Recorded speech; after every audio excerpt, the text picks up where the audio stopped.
On the Black Channel, we examine the difference between political sincerity versus political theater. The Black Channel is live.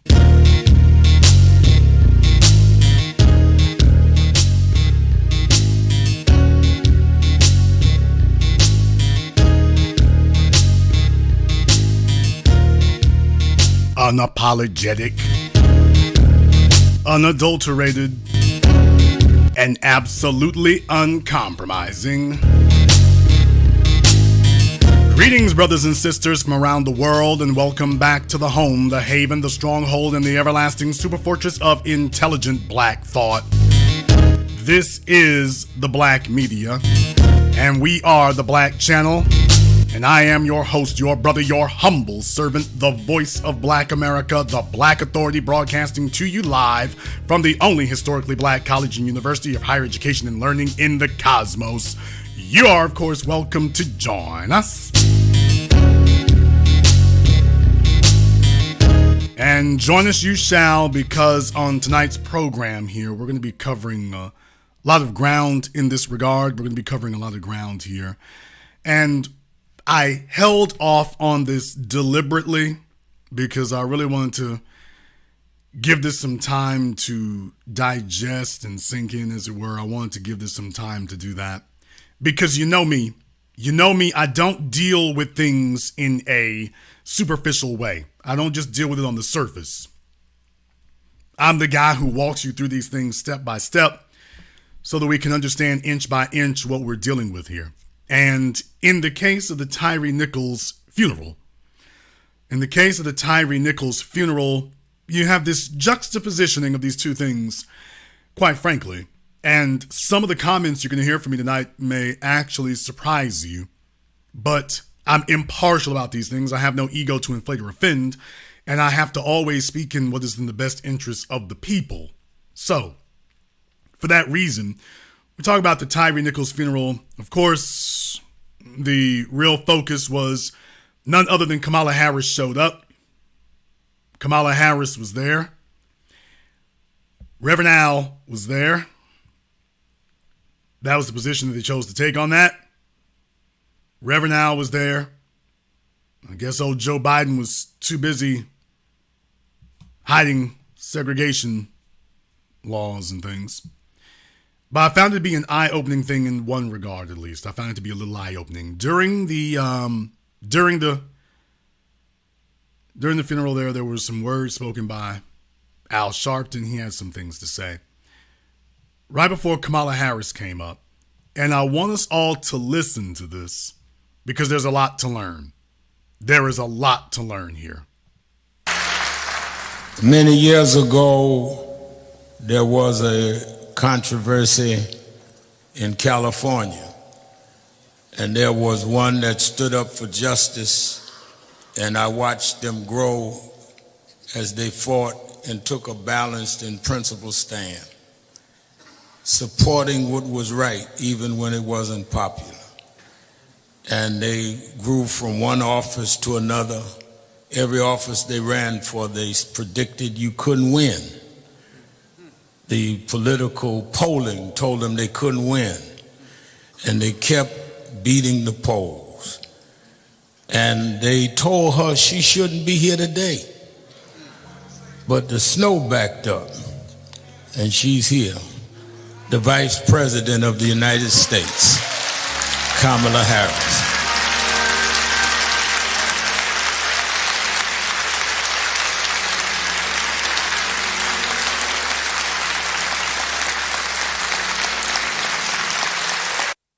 So Kamala Harris is over there meeting the family.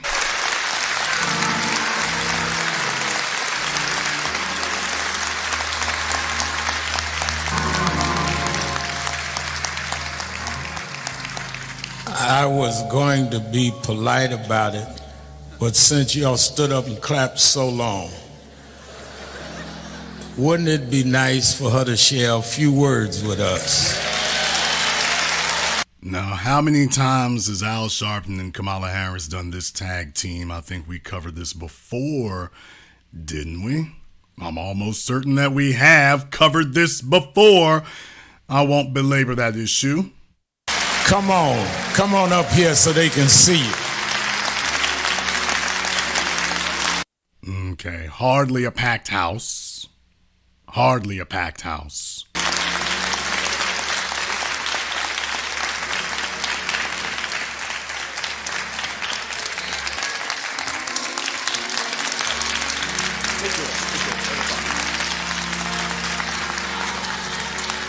Good afternoon, church. Reverend Sharpton, I want to thank you for all you do for so many. There are so many families here who have been personally touched by your leadership and your strength and your fellowship. Reverend Dr. Lawrence Turner, thank you for welcoming us. Keisha Lance Bottom, Mitch Landrieu. Really? Mitch Landrieu, former lieutenant governor, mayor of New Orleans, Keisha Bottom B of Atlanta. I'm like, okay. This is a Democrat fundraiser, I suppose. What, tell me what is, how are they the honored guests? What is the point of mentioning them exactly? What's the point of mentioning them?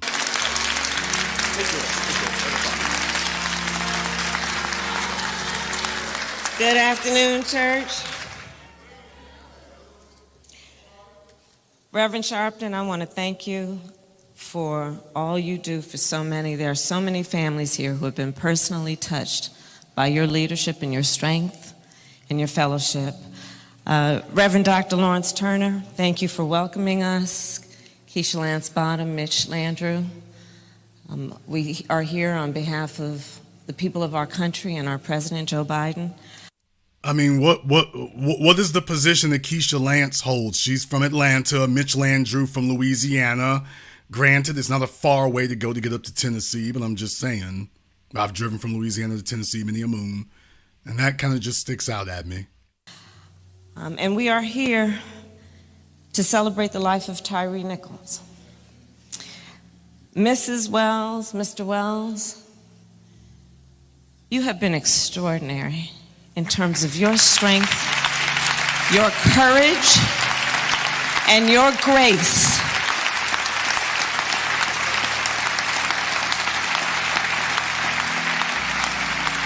And we mourn with you, and the people of our country mourn with you. And I I'm going to be very brief. Mothers around the world, when their babies are born, pray to God when they hold that child that that body and that life will be safe for the rest of his life. Yet we have a mother and a father who mourn the life of a young man who should be here today. They have a grandson who now does not have a father. His brothers and sister will lose the love of growing old with their baby brother. And when we look at this situation, this is a family that lost their son and their brother through an act of violence at the hands and the feet of people who had been charged with keeping them safe. Okay, now when I heard that the first time, I said to myself, well, that's very interesting. He'd been killed at the hands of and feet of individuals who were, and she tapped her dams right around that into something that, quite frankly, when I heard it, once she started down this train of thought, as it were, it all just kind of struck me as a little odd. At the hands and the feet of people who had been charged with keeping them safe.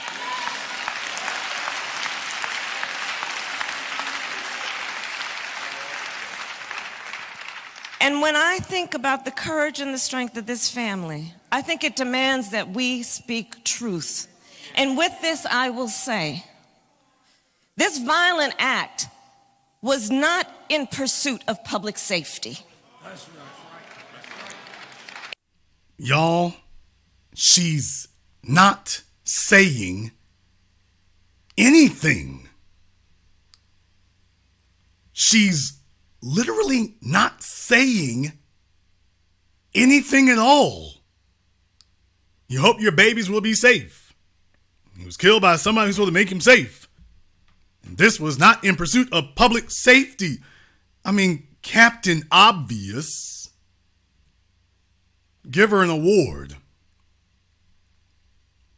If you agree that she's not saying anything, give me the bullhorn emoji and hit the likes button. It's over 3,400 people in here listening live right now. Maybe you don't agree, but for those of you who agree, give me the bullhorn emoji. She's not saying anything. And hit the likes button. It's over 3,400 of you. I'm giving you the alternative view of these events. She's talking, but she's not saying anything. That's my point. She's talking, but she's not saying nothing. She's literally sitting up here babbling. This is literally the definition of babbling. These are sentences on a journey to nowhere. The words she's speaking and the sentences she's saying are literally on a journey to nowhere. Which is why she said, let me be brief. It was not in the interest of keeping the public safe, because one must ask, was not it in the interest of keeping the public safe that Tyre Nichols would be with us here today?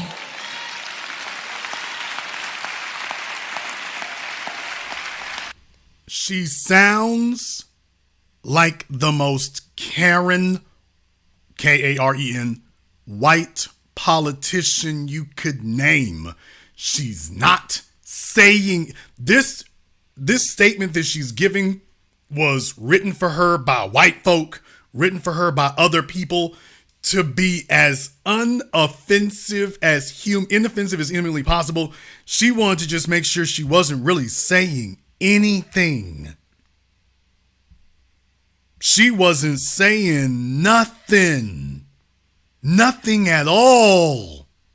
Every sentence, and you're going to realize she doesn't really leave this train of thought of public safety, and he wasn't safe, and he should have been safe, and public safety. Okay, ma'am, is that it?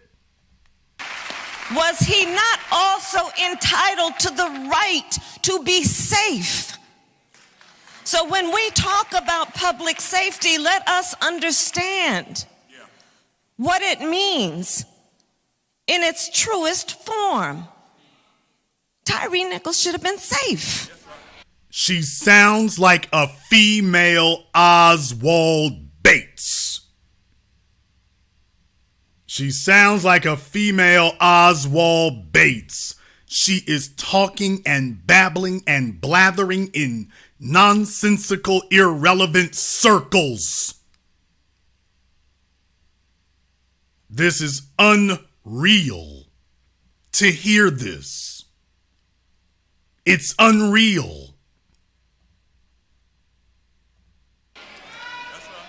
So I'll just close by saying this. I was, as a senator, as a United States Senator, a co-author of the original George Floyd Justice and Policing Act. Okay, so this is her part here where she's trying to cut us off at the pass. She's trying to intercept us now. Now she's saying, okay, I got to throw some meat on the bone because folks are going to say we're not doing anything. Now she's going to throw some meat on the bone to say the folks are saying we're not going to do anything. So I want to make it very clear. We're doing something. And as Vice President of the United States, we demand that Congress pass the George Floyd Justice and Policing Act. Joe Biden will sign it.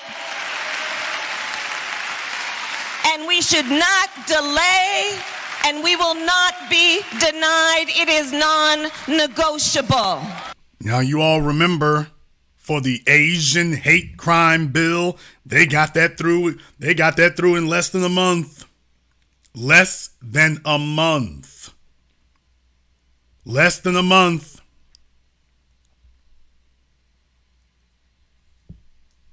Asians were able to get a hate crime bill in less than a month.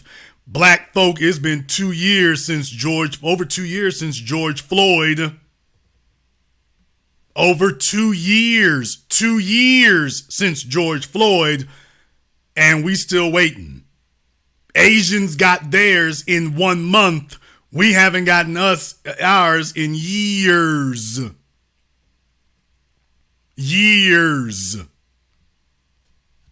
And she's sitting up here babbling on. What I'm saying is, y'all need to do whatever it was you did to get the Asians a bill and a law. Whatever you did for the Asians to get theirs through, that's what you need to be doing for us. You didn't come to and it wasn't Asians getting killed all over the place like that.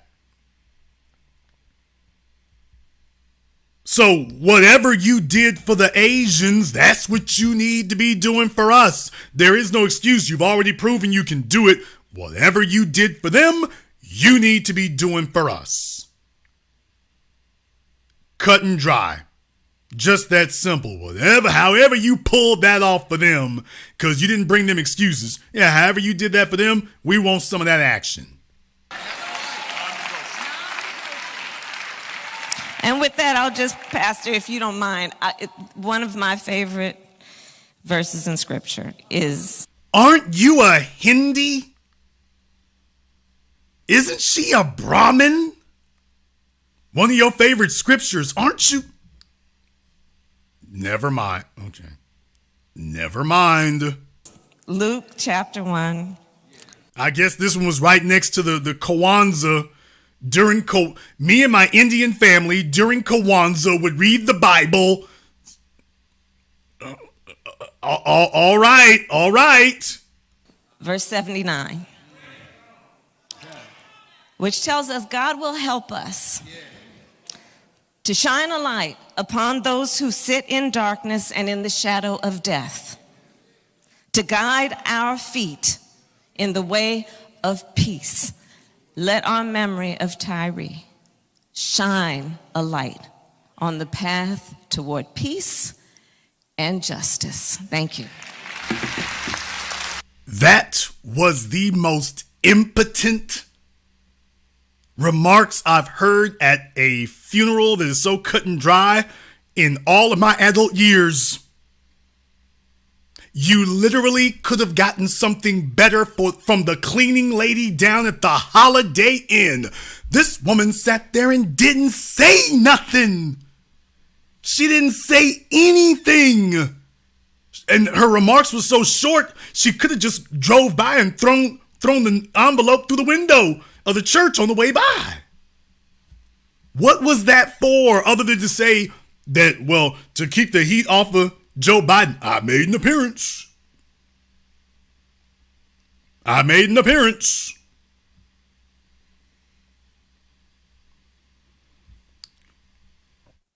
Why don't we take a look at that? Why don't we go ahead and take a look at the George Floyd Policing Act? Covered this before.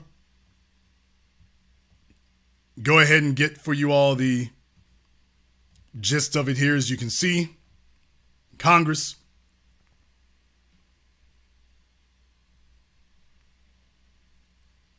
this bill addresses a wide range of policies and issues regarding policing practices and law enforcement accountability. It increases accountability for law enforcement misconduct, restricts the use of certain policing practices, enhances transparency and data collection, and establishes best practices and training requirements. Notice the Asians didn't have to deal with any of this. Notice the illegal aliens, non-citizens, did not have to deal with any of this.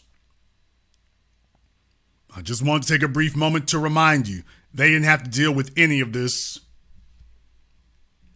Some folks are not liking the program here tonight. I guess it is what it is. For those of you who do, make sure you hit the likes button. But they are making it very clear here that, by the way, y'all gonna get treated way differently. These other folks didn't have to wait for any of this. It says this bill enhances existing enforcement mechanisms to remedy violations by law enforcement. Among other things, it does the following: lowers the criminal intent standard from willful to knowing or reckless to convict a law enforcement officer for misconduct in a federal prosecution. Limits qualified immunity as a defense to liability in a private civil action against a law enforcement officer. And grants administrative subpoena power to the Department of Justice in pattern or practice investigations. Folks, I want you all to understand something. There isn't anything, y'all listen to me, don't start falling for the trick bag. There isn't anything that the federal government cannot do right now today.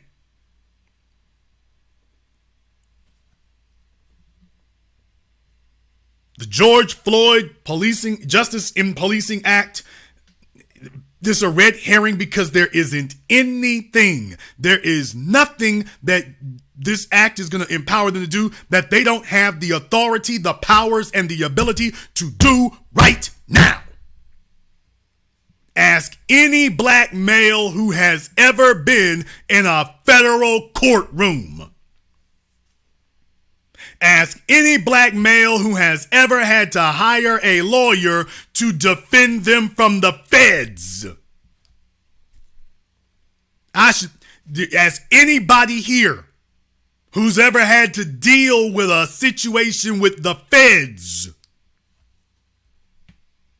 I got attorneys on retainer specifically for that.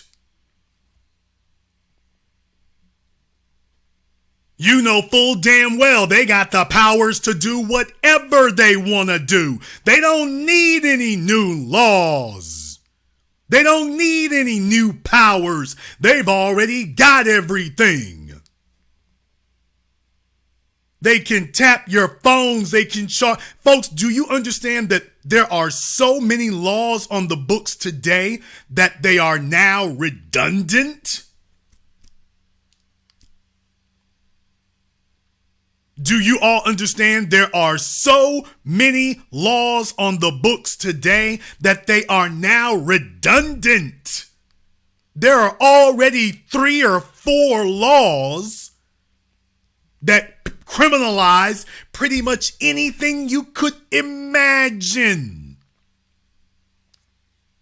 From jaywalking to literally singing too loud in church. There is a criminal statute for literally everything you could possibly imagine. And what these folks are trying to convince you of is we need yet one more.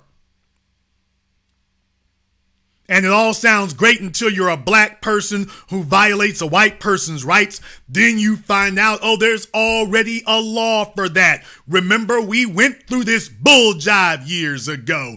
Everybody in Minnesota was telling us, well, you can't prosecute Geronimo Yanez. I mean, Philando looked like he had a weapon and it was perfectly conceivable and you can't prosecute for that and there's nothing you can do and there's nothing you can do. And then came Officer Muhammad Nawar, same state, same geographic location, I'll be damned. Didn't take them no time to put him in prison for 12 years for shooting a white woman who ran at their vehicle that night. Didn't take no time to get that done. In the exact same state and all the exact same political pundits and television commentators who swore up and down, well, nothing you can do, shuffling their shoes, nothing, it's just so hard to convict. Now they can't hide behind those anymore. Now they have to just come out and say the real damn thing. Now they're just having to come out and say the real damn thing. If the laws allowed you to prosecute Muhammad Nawar, then obviously the law also allowed you to prosecute Geronimo Yanez. And we were saying that from the very beginning, that the law already lets you do that, with white folk on television and commentators and buck dancing coons trying to tell us otherwise. When you just can't get that done. Then when it showed it, well, the facts of the case. It's up to the prosecution and jury. No, they can do whatever they want to do. The problem for us comes when we allow them to say otherwise. Why did you all take to the streets after George Floyd was murdered? Because we were letting them know, oh, this can't wait for a trial. This can't, and we don't trust you to make the right decision, so this can't wait for one. Yeah, you sit over there and make excuses. We'll be down the block making it hot. We'll be down the block doing that. We'll be down the street doing that. All of a sudden, we can get some folks arrested. By the way, it took 3 weeks to have these cops arrested? Oh yeah, but they all black. The white cop, they just finished firing him, haven't arrested him yet.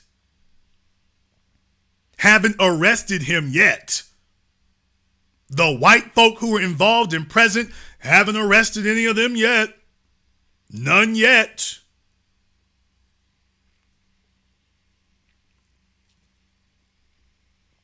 So I want you all to be very, very aware when you hear these kinds of things.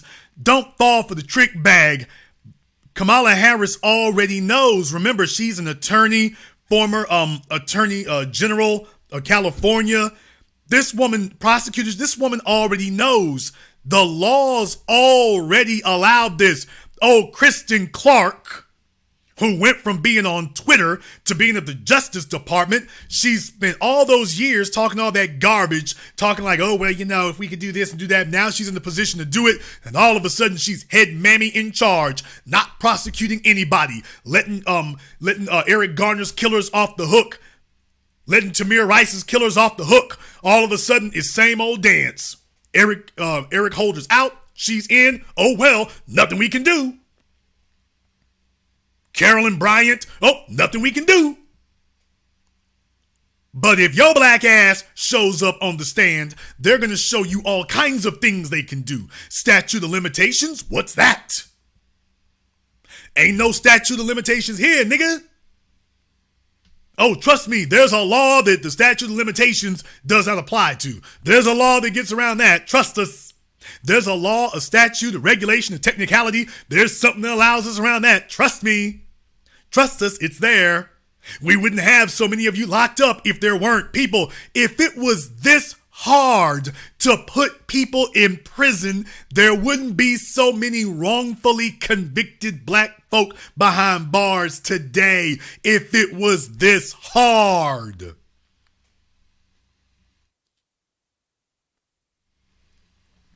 It ain't this hard in America to get somebody locked up. It's not. It never has been. Never has been. So she just sat up there and babbled on for 2 minutes or so and did not say anything at all, which tells you she is scared for her political life. She is terrified for her political life. She doesn't know what to do.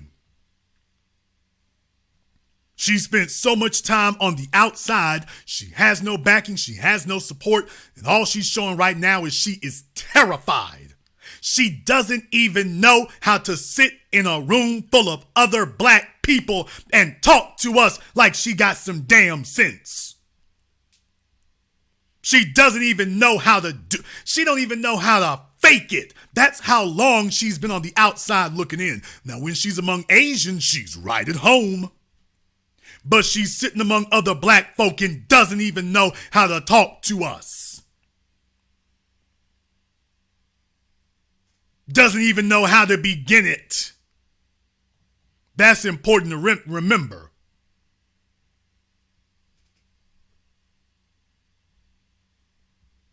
They sent somebody who doesn't even know how to talk to us. Now, after she got done speaking, Reverend Sharpton grabbed the mic again, so I guess he gets a twofer.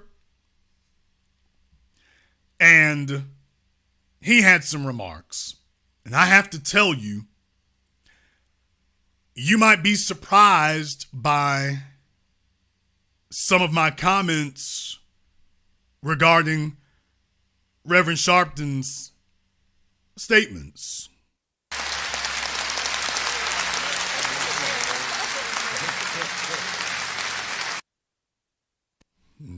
I would be remiss if I didn't say it here. I'd be remiss if I didn't say it. And I'm not trying to mock anybody about this. I'm like, just after all these years, Reverend Al, no disrespect, sir. Certainly not at the funeral. No disrespect. Will somebody tell me who is doing this man's hair? His body keeps getting smaller. His head keeps getting bigger. The hair. Who is doing this? Who is doing this? Like, does he get marketing money? Does merchandising? That's the only thing I'm going to say about it. I'm just saying, by the way, who in the world is doing this? Reverend Al, seriously? Do you think you're Thomas Jefferson or George Washington? Who is his stylist after all these years? Who is it? Maybe I'm asking the wrong questions.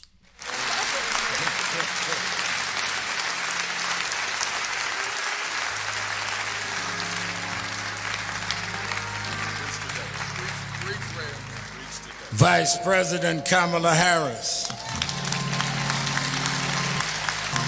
Brother, you talking like she a superstar. Please don't.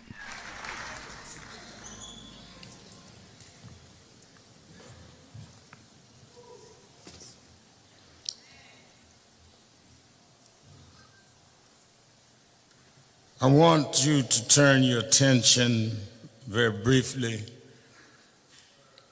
to the 37th chapter of Genesis.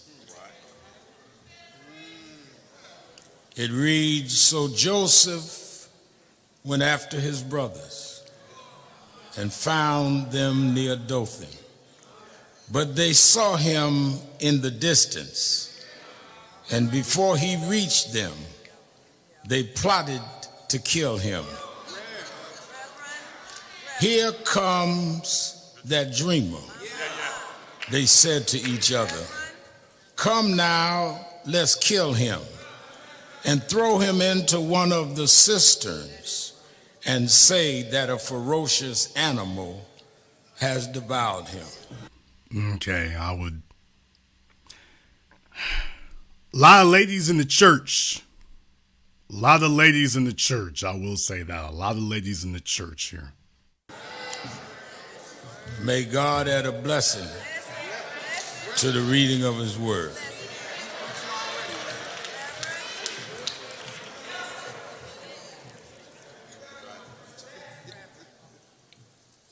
Early this morning before dawn, I did what I often do when I come to Memphis. I went out to the Lorraine Motel. As a youngster, I joined SCLC, Operation Breadbasket. I had been a boy preacher in the Church of God in Christ, and my mother was concerned when I was 12 that I was getting too involved in looking at activism and Adam Clayton Powell and others. She took me to my bishop, Bishop F.D. Washington, who said, "I know what to do with him," and he brought me to Reverend William Jones, who led Dr. King's organization in New York, and Reverend Jesse Jackson. And at 13, the year Dr. King died, I was 13 years old. I became youth director of the chapter in New York. So it was my growing up in the King movement in the North after his death that makes me come to the Lorraine Hotel and look at the spot that Dr. King died. This morning I took my youngest daughter Ashley with me, and in all of the ice I told the story of how Dr. King had came to Memphis to fight for garbage workers, city employees that had no safety 2 had been killed with a malfunction. And here we are, Ashley, 55 years later, looking at the balcony where Martin Luther King shed his blood for city workers, for black city workers, to be able to work in the police department, work in sanitation. And the reason why, Mr. and Mrs. Wells, what happened to Tyre is so personal to me is that 5 black men that wouldn't have had a job in the police department would not ever be thought of to be in an elite squad. In the city that Dr. King lost his life, not far away from that balcony, you beat a brother to death. There's nothing more insulting and offensive to those of us that fight to open doors, that you walk through those doors and act like the folks we had to fight for to get you through them doors. Now, I will say one thing. There's some of you here who are dealing with mental or emotional issues, or you want to try to be class clown. This is time to be serious. This isn't the time for the lead pipe babies and the crack babies to try to sit up here and work on their comedy chops and see if they can work on wisecracks. I'm being very, very serious. So consider this a warning. You want to be a wisecracker or whatever, you want to try that, just understand that's going to end badly here. This isn't the time for you to try to work on your comedy routine. Reverend Al is actually saying something that's actually rather prescient when you think about it, and you're supposed to be trying to think. And that does not mean a wholesale endorsement of the person. That's actually a very, very prescient thing to think about here. There's something in particular you need to be thinking about, so you have to understand when we get together like this, some of you whose mamas were hitting the pipe a little bit too long when you're in the company of other adults, you don't know how to shift gears and actually be an adult. So you think everything is a joke and a game, even when we're being deadly serious. And I'm dead ass serious right now. I am ruthlessly, deadly serious right now. So to the class clowns and the class clown princesses, just understand something here. You're dealing with grown folks right now. I would not be saying this if there wasn't something of substance, of concrete, heavyweight substance underlying this. This is a teaching moment. And if it turns out I got class clowns who think this is their opportunity to show how ignorant their mama was and how deadbeat their daddy was, it'll be something different. There's something to learn here.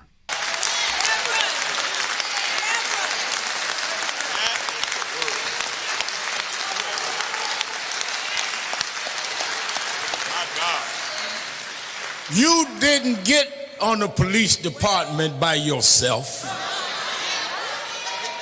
Police chief didn't get there by herself. People had to march and go to jail, and some lost their lives to open the doors for you. And how dare you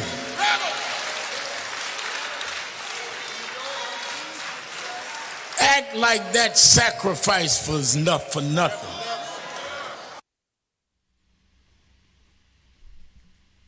There's a story that comes to mind for me.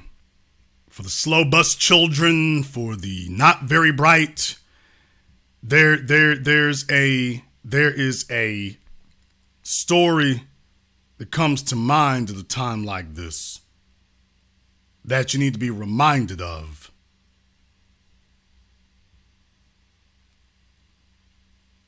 I wonder if you remember. New England State, you in Tennessee, where we had to fight for you. And you take that position and do what we saw, and then some of y'all. There's a point to be made here. there's a point I want you to understand about this. As black people, and to Reverend Sharpton's credit, he actually takes this as an opportunity here. Because you speaking among family right now, he actually takes this as an opportunity because this is something to remember whether you like it or not. Whether you like it or not.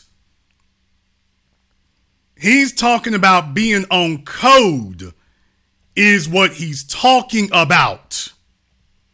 He's talking about being on code. That is something that has been painfully missing. He's talking about being on code.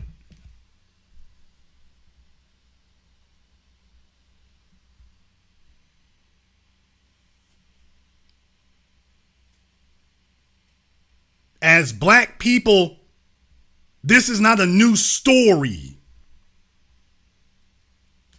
This is not a new story for the lead pipe baby saying what code. We got to get y'all off the pipe. We really do.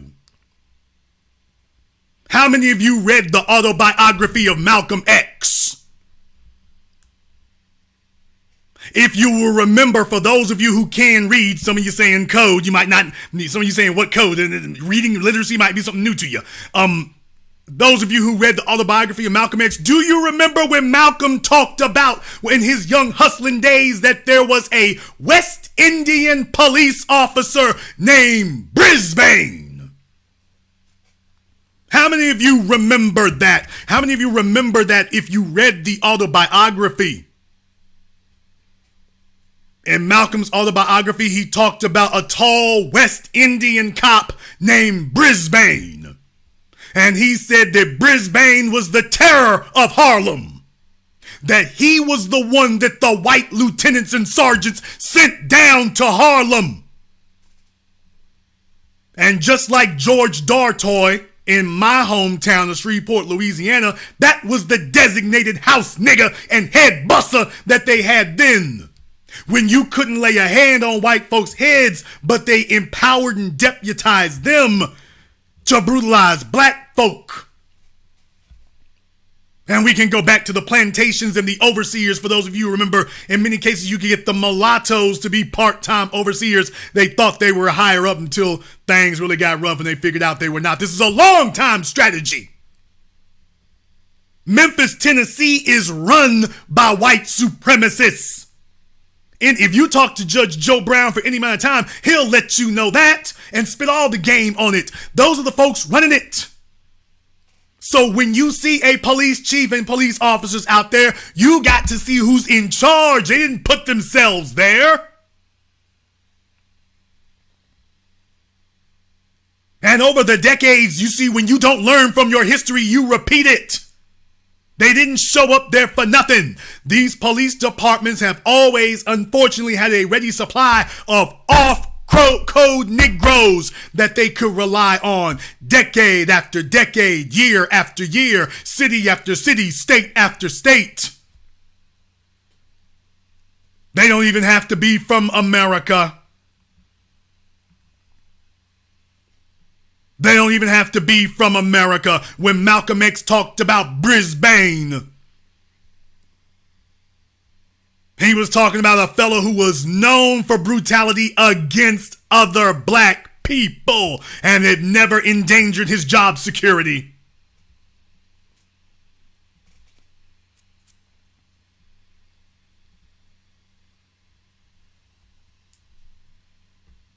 It happened in my hometown of Shreveport, but y'all need to understand y'all had somebody like that everywhere in this country. Under George Dartoy, a more ironically titled individual, he was the Commissioner of Public Safety. And if you were black, your safety was never in more danger than when the Commissioner of Public Safety showed up.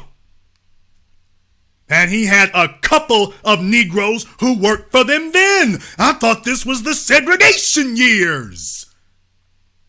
No, people! You didn't need a Supreme Court to desegregate these things. They were desegregated for the ones they wanted.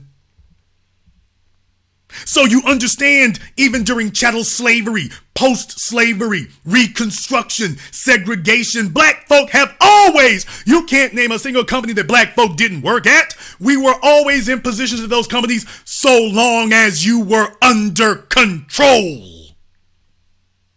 Black folk have worked for the federal government before desegregation so long as you were under control. So long as you were a known quantity. So long as you wouldn't do something unexpected, you were fully vetted. They knew who the hell they let through that door. Someone who was on code with them.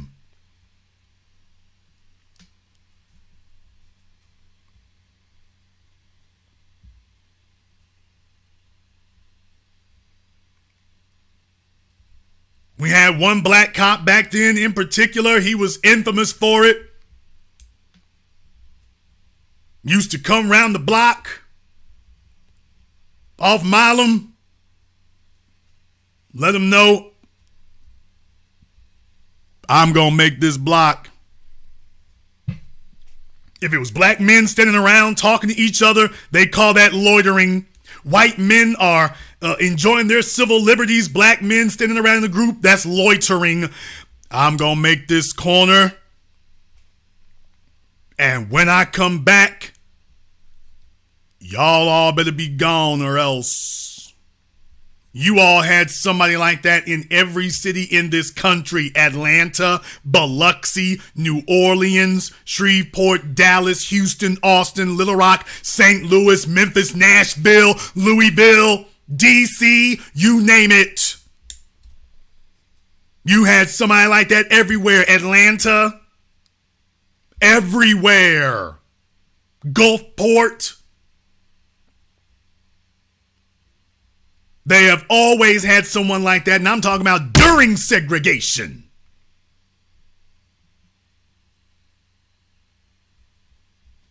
When the Asians came to this country, you ain't never heard of nothing like that happening among them. They were on code.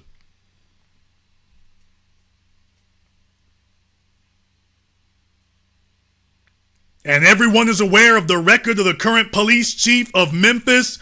I mean, she was doing some weird, wacky stuff down there in Atlanta. Weird and wacky. Had to get run out of town. Now she's the police chief. That's not accidental. That ain't accidental, dummy.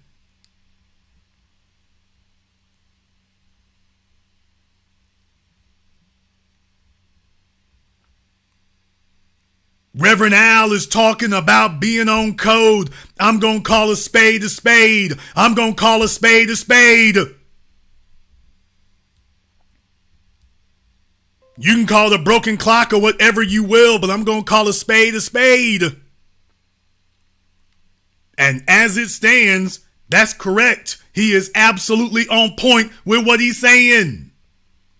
That as black people, we have to be like that. We have to let everybody know that you got to be on code, because there's only one mechanism that is missing, and that is a punishment mechanism for those who are off code. Among the Latinos, there's a punishment mechanism. Among Asians, there's a strong punishment mechanism. That's why Kamala Harris is trying to preserve her Asian passport as best she can, because she understands among Asians, they will absolutely tolerate no dissension. She knows there is a punishment mechanism among Asians. You see, when you have a tight-knit community, when the smaller a group of people is, the more disciplined there tends to be. Let me explain to you about how movements work. You see, when you have a small group of people, discipline is tight. Discipline tends to be easier among a small group of people. But when you let that thing start growing, once it starts growing to a certain size, you start suffering heresy and apostasy. You start suffering a lack of the breakdown of discipline. You got too many folks to try to keep in line, so it becomes much harder to maintain that strict code of discipline. Right now, Asian folk have a smaller numbers and they tend to be in smaller enclaves, but when they are together, they're tight-knit, they're tight-packed. It maintains that discipline. Kamala Harris understands you ain't gonna get away with the stuff among them that you could get away among us. So she goes hard body to preserve her credentials among them because she knows there is a punishment mechanism that's gonna come down like a guillotine.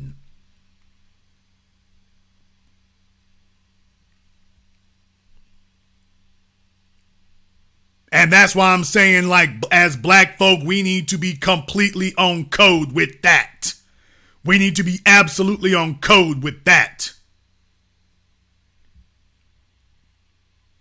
We have to understand that this is not the time to be talking about there ain't no code. This is the time to be clamping down on it harder than ever. You damn right. We gonna be on the bumper of the police chief up there. No, baby, you don't get a pass. You up first. You up first. You see, one of the things that we have not demanded, and insisted on as a people is that if you have somebody wearing your uniform and your skin is your uniform, that you demand that they be on code, and that once they are off code, then you get together and make it very clear we will not sit up here and have camaraderie and solidarity with someone off code. Barack Obama was given the benefit of the doubt until there was no longer any doubt, therefore there was no more benefit. And we were the first ones to call him out here. Everybody else showed up a decade later. Now he don't want to show his face. But as soon as he made it clear he was off code, we were not the last to call him out. We were the first to call him out. And then now that everybody wants to be a little more on code with us, now you got Kamala Harris. She ran up on the stage so damn fast, Barack Obama couldn't finish dancing the Dougie. He couldn't finish singing the Al Green tune. She was gone so quick. That's what the power of being on code does. But we have to let them know, oh, no. We ain't forgot about you. We are not afraid to speak on your name. Keisha Bottom B was sitting in the audience. She didn't jump up to go rock the mic. Now, did she? Probably because in the height of the George Floyd protests, somebody went to Atlanta and called her out by name on the biggest billboards on the freeway there. Local radio stations calling me, and then when I returned their calls, they didn't want to talk anymore. They were like, oh, I'll be damned, he's a real person. It's really that dude who was out there talking before. And turn that mic off. Next thing you know, Biden and friends flew her the kite. Yeah, baby, you ain't running for re-election. You too hot. The black media's all over you. You ain't running for re-election. You too hot. Yeah, somebody made you famous the wrong way. Somebody made you famous the wrong way. He wasn't afraid to call you out, which means he's just going to keep doing it. Forget about it. You're gone. Now you got a mayor of Atlanta. I literally cannot tell you what his name is. He snuck in. I didn't even realize they had held the damn election. He snuck into office so damn quiet. He snuck into office so damn quiet now.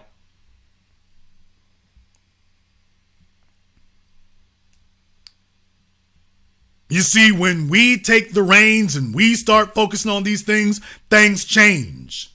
This is not a sprint, it's a marathon. But absolutely, we need to let everybody know there is a penalty. You gonna have to be on code. So yes, indeed,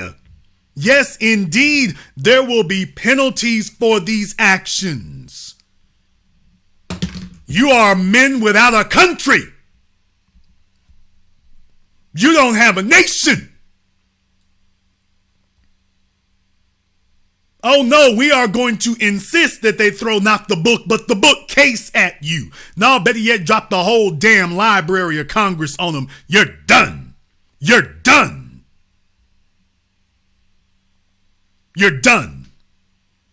You are men without a country. You ain't got a prayer.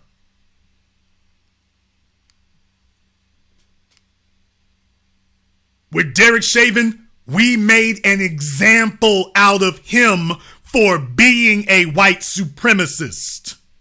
With Derek Chauvin, we made an example out of him for being a white supremacist.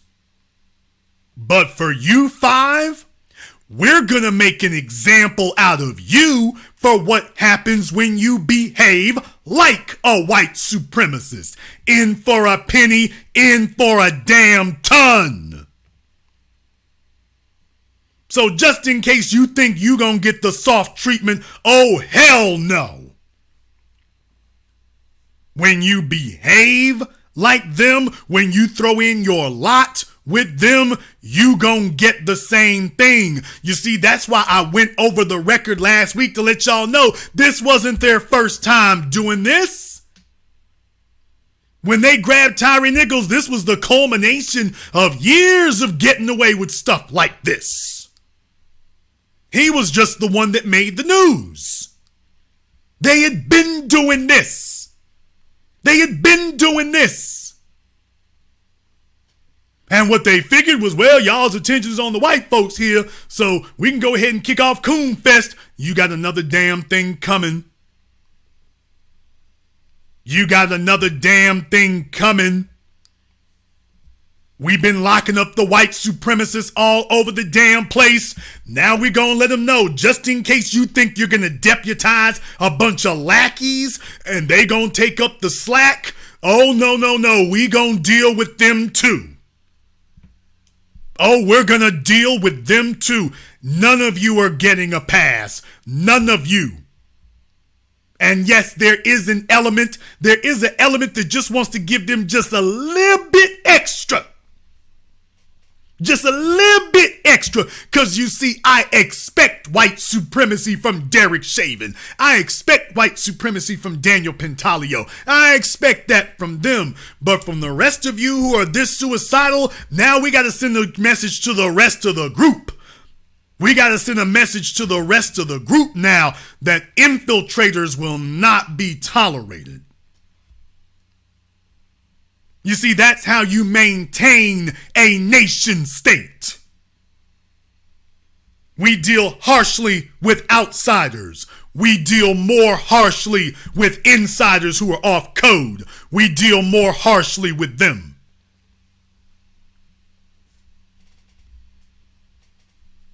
I don't expect them other folk to know no better. Those other people don't wear my uniform. You're wearing my uniform. I'm not wearing yours.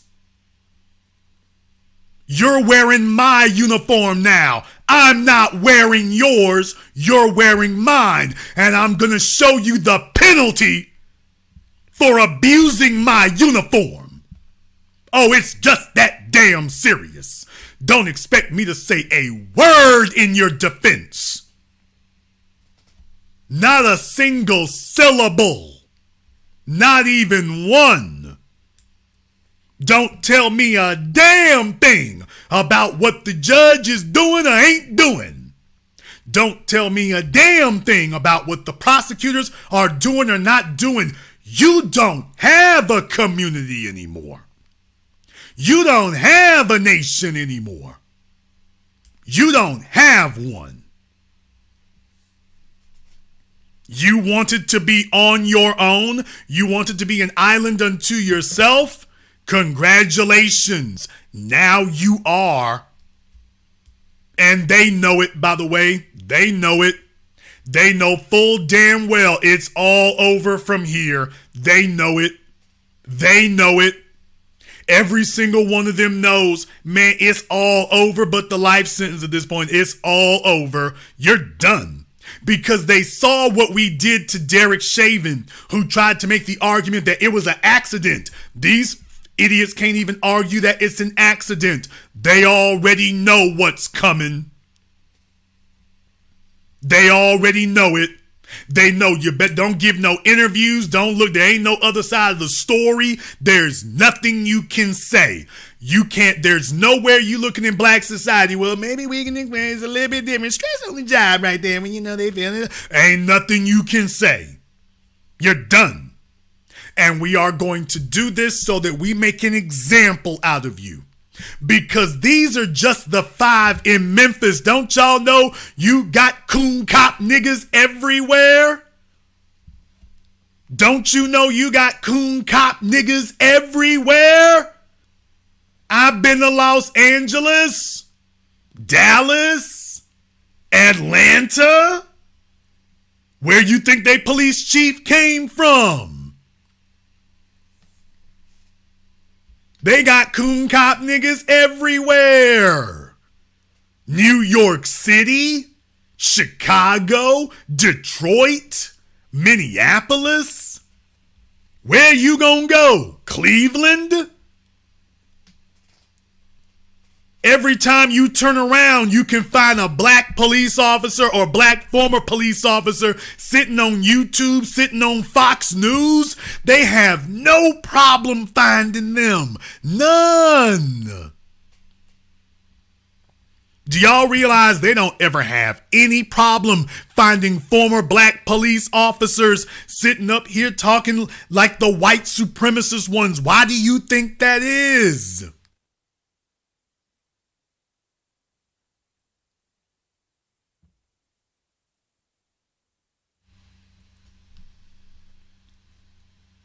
Why do you think it's so easy to get these folks to be partners and ride-alongs with the biggest white supremacist cops you ever met? How the hell could you be riding along with David Chauvin and don't know what the hell he own? Everywhere you look, tons of them. That's what I'm trying to tell you. So when you talk about quote unquote policing our own neighborhoods, when you talk about that kind of thing, I want you to understand what you're asking for. I want you to understand what you're asking for. And understand what we have to look out for. There's a bunch of black folk who are not ready for power because they have been sitting in the wings and they emotionally identify with everybody else. Y'all sitting up here naming off a list of them right now. I mean, we could be here all night naming them now that I'm trying to get y'all to jog your memories and think it over. How many off-code niggas we done had to deal with over just the last decade? That's what I'm trying to tell you. You want to deal with white supremacy, you got to be on code. You got to be on code, and the code begins with calling them out. I'm different from a lot of folk out here. Do y'all realize how many people, I'm gonna say it?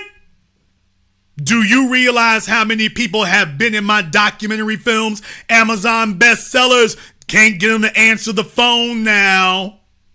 They ain't happy because they said something that was off code. I didn't even roast them like that, but when the question was put to me, I stayed on code. They're not happy about that. I'm still here. I'm still on code. I ain't there. You all are never gonna be able to pay me enough for a DVD to get me to sit up here and ignore something that's way off code. You ain't never gonna pay me enough for a DVD for that. I don't give a damn if I never make another documentary film again. I'ma go out with my boots on.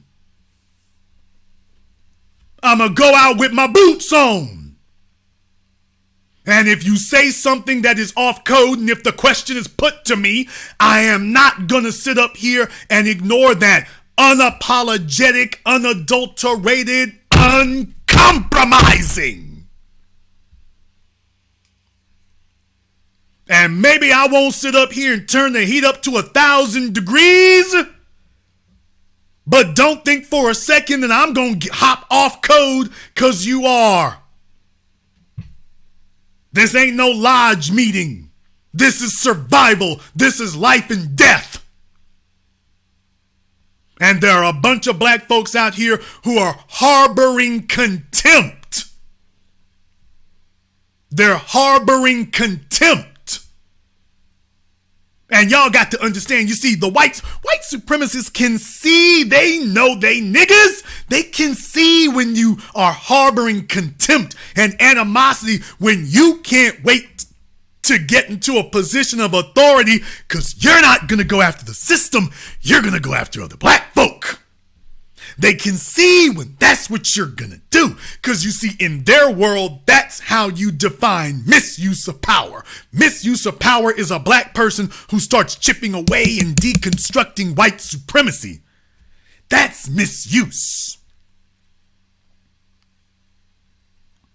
You have the duly elected mayor of Washington, D.C., the Honorable Marion Barry, who came out the damn gate making it very clear that he was going to serve the interests of black people unapologetically. They immediately went to work. I'll be damned. We have an FBI sting for smoking crack, not dealing it, not selling it. Are you serious? He's smoking crack. They got cameras set up and everything else. Y'all would have thought it was Pablo Escobar and El Chapo sitting on the couch with him, and he's in the middle. He's in the middle.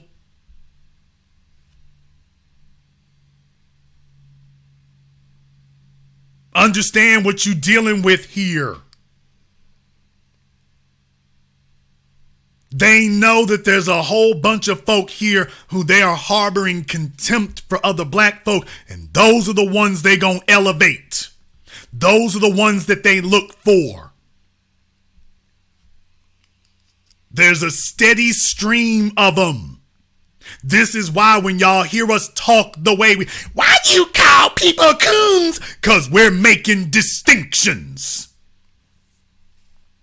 We are making a distinction and a differentiation between them and us. And if the shoe fits, buy a matching damn purse. That's what I say. We are going to make it clear in unapologetic, stark terms that you ain't going to be able to ignore. Damn the polite talk. We going to make it rugged and raw.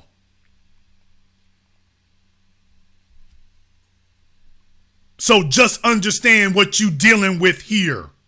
And what you are hearing, this is something that needed to be said. I'm going to call it like it is. Reverend Al was saying what needed to be said. That needed to be stated. Absolutely. You think I'm going to sit up here and listen to some cornball ass iPhone 3 owning, washed up Air Jordans wearing fruit booty fool on Twitter trying to tell me about what Dr. King should have done? Nigga, ain't nobody shooting at you. Ain't no white supremacist scared when you come into town. They don't know who the hell you are. You ain't shaking up nothing. Nobody sat up here and made any progress because of you.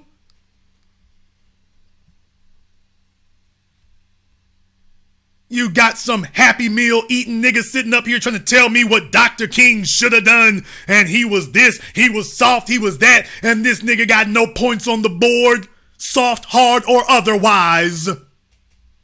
Dr. King sat there as a young damn man and said, I know for a fact my people gonna make it to the mountaintop. I might not get there with you. He said that several times. That tells you that he understands the threats against him are real. And they go beyond just a couple of rednecks hanging out in Selma, Alabama. He knew those threats went to the very top of the government. You watching the United States government. Why do you think Dr. King was talking about the war in Vietnam? You have a government that killed presidents. You got a government that's out here doing everything, knocking off foreign leaders, knocking off whole governments. He was just one man. He wasn't a national leader. He wasn't a head of state. He was one man. He knew this government, how evil and vicious it was. He understood this government kills its enemies. That's why he started that sermon off by saying, I'm like any man, I would like to live a long life like anybody. But I've been called to do God's will. What he was telling, do you all understand? He wasn't just talking to you and me. He was talking to his wife. He was talking to his children, his daughters, sons. He was talking to them. I know you need me. I have no wish to die. I don't have a Messiah complex or a martyr complex. I know you need me, but my people need me more. And I got to run this thing all the way, even if it costs me my life. He wasn't saying that as some hyperbolic statement or a metaphor. He meant it, and he understood. If it's not Selma, it's Biloxi. If it's not Biloxi, it's New York. If it's not New York, it's Atlanta. If it's not Atlanta, it's Memphis. If it's not Memphis, it's Little Rock. If it's not Little Rock, it's somewhere else. Folks, he knew someday the number's coming up if I continue doing this. Goodman, Cheney, Schwerner, Medgar Evers, King knew.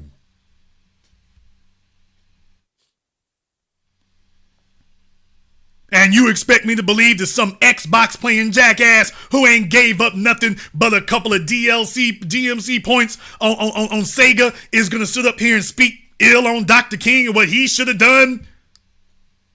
While your biggest accomplishment is texting some hood rat in her DMs?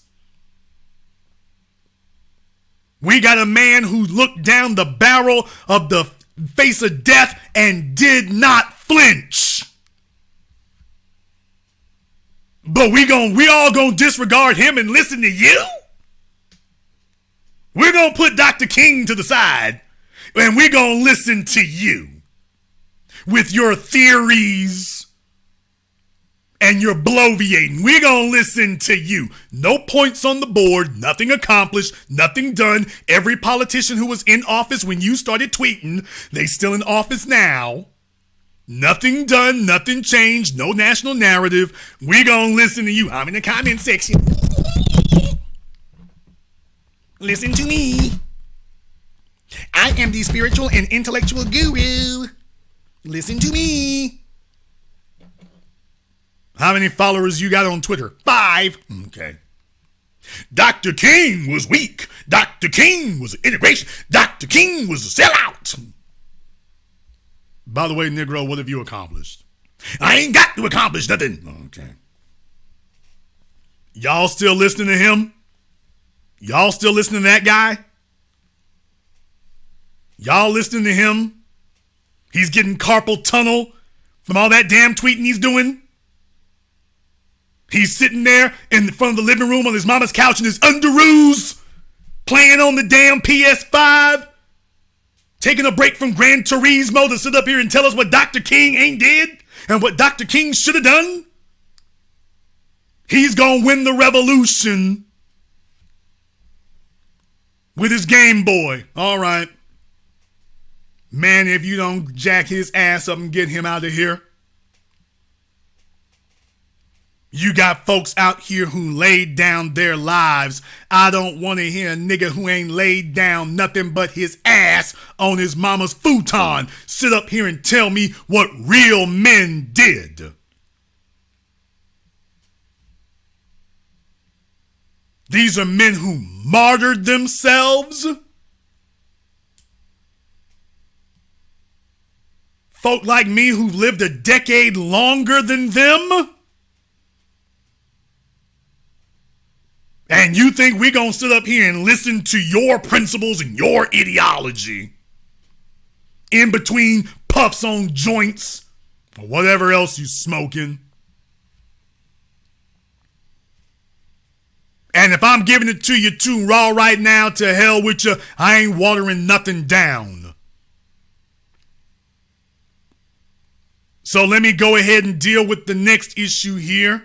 I'm so glad that Reverend Al had to say what he had to say here, but let me go ahead and let him go ahead and say the next thing he's going to say. For you. And you take that position and do what we saw. And then some of y'all got all this mess on social media. Let me tell you something. I don't know what you writing on social media. I know what I saw on the tape. And the tape speaks for itself. They never asked this man for his license. Never asked for the car registration. Snatched him out of the car and began beating him.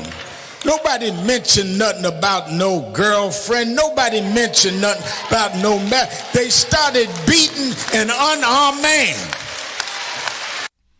Now, let me go ahead and address that. And before I do, shout out to everybody who's contributed to tonight's program on PayPal, Cash App, in the Super Chats. So Reggie Morris and the other brother who contributed earlier, thank you very much for your support. Let me go ahead and deal with that because, you see, there has been some scuttlebutt about that. First of all, I got to take into account the folks who do the damn talking.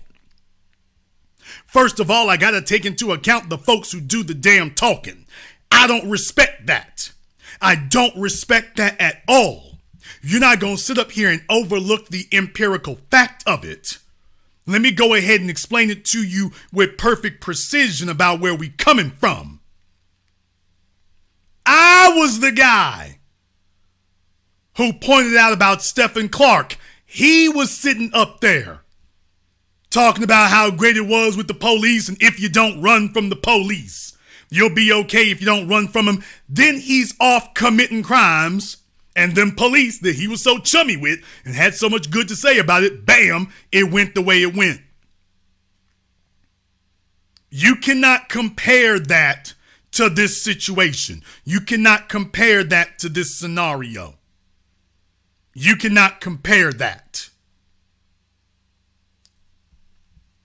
Next up, I don't know if what you all are trying with some of these folks out here, I don't know if what they trying to pass around is legit or not. You talking about he didn't like dark-skinned women or something about some white girl.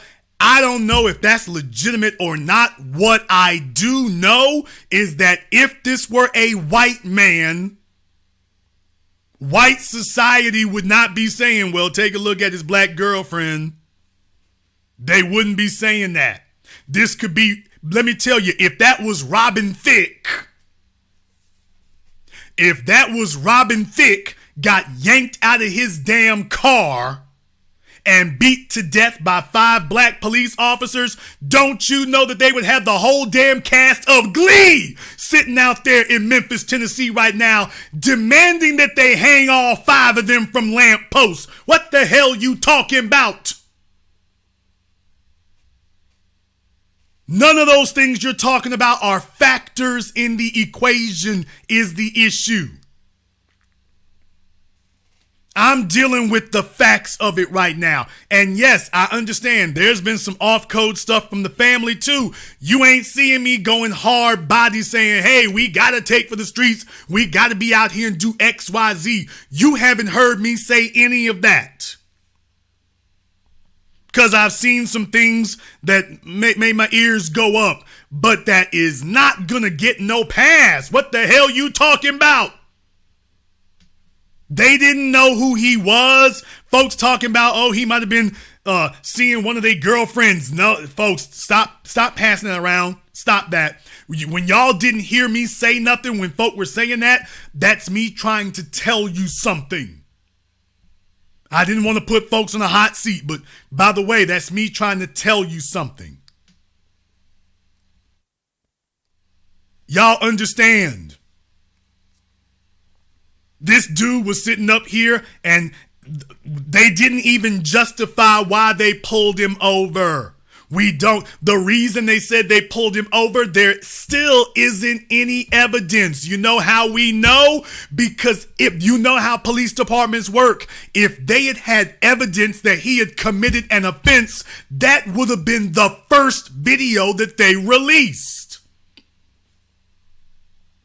If they had proof that he was driving recklessly, that would have been the first video they put out, not the last. They still have yet to show anything that substantiates that he committed any type of excuse. Any type of excuse. That's why I just had this conversation with y'all a few months ago. Folks, do you know how many times I have been pulled over in the last 20 years of driving across this country? Pulled over, yanked out the car tossed, all my gear sitting on the ground, sitting on the roadside for 30 minutes and never got a ticket. Explain to me how that is. And how many of you have experienced the exact same damn thing? You've been pulled over 2 times or more and never got a ticket. You were told you committed some offense. They pulled you over, flipped and checked every damn thing. Here come the drug dogs. You know you innocent. They let you go and you never got a ticket. If you had really committed an offense, where's the damn ticket? How the hell can I get pulled over 6 times in 6 different states, supposedly committed an offense, and never walked away with a ticket? You all would be shocked at some of the things I could tell you. Or then again, maybe you wouldn't be because you've experienced it yourself. You were driving in the inside lane. You crossed the line over there. You were weaving. You didn't use your turn signal. Can't wait to see your video for that. I can't wait to see your video substantiating that. All right, we're going to let you go. You ain't going to let me a damn thing. I didn't do anything. If you got proof of it, let me see it. Or I'll go ahead and subpoena it. But you understand, if they let you go without a ticket, that impairs your ability to take action and get damages, because the argument they're going to make is that even if it wasn't legit, you were not harmed. That's their argument. That's the rationale for pulling you over, harassing, toss the car, let you go with no ticket. It makes it hard for an attorney to go after him, because how do we get damages? How were you harmed? Well, I was inconvenienced. And that's what they're going to say, is you were not harmed, you were inconvenienced.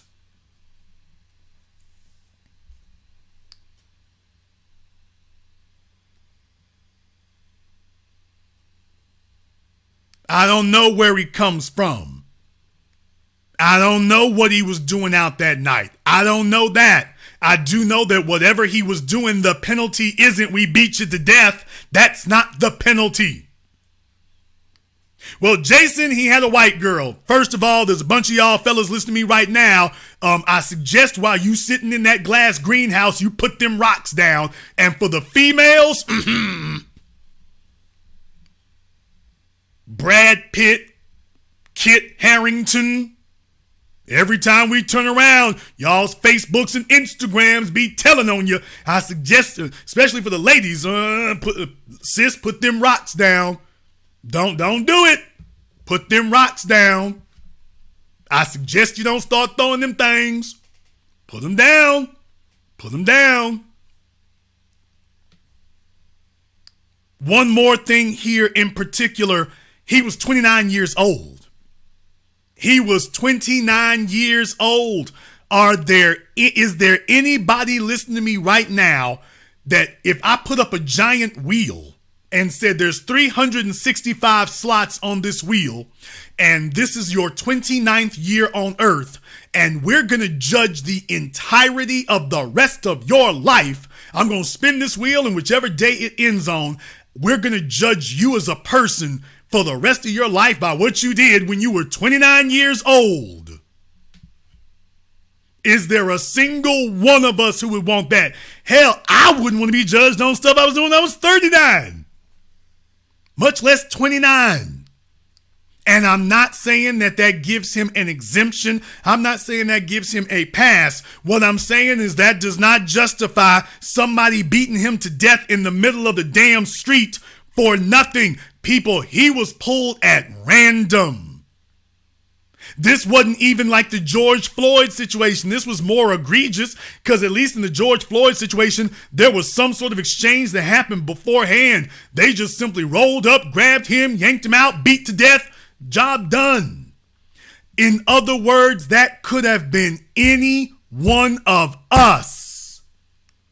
And I'm not gonna overlook that. That could have been any one of us. There's no evidence that I have seen at this time that indicates that they knew him or that even indicates justification for pulling him over. In other words, they was on a damn head hunting mission. We just gonna go get somebody. Maybe he did something, maybe he didn't. In other words, they went to go make an example out of someone. That could have been any one of us. Let me tell y'all, my name's Jason Black. Do you know how many times I've been thrown across the hood of a police car with handcuffs on me? Do you know how many times that could have been me? Y'all watched Tariq Nasheed get marched out of his house at gunpoint in front of his wife and kids.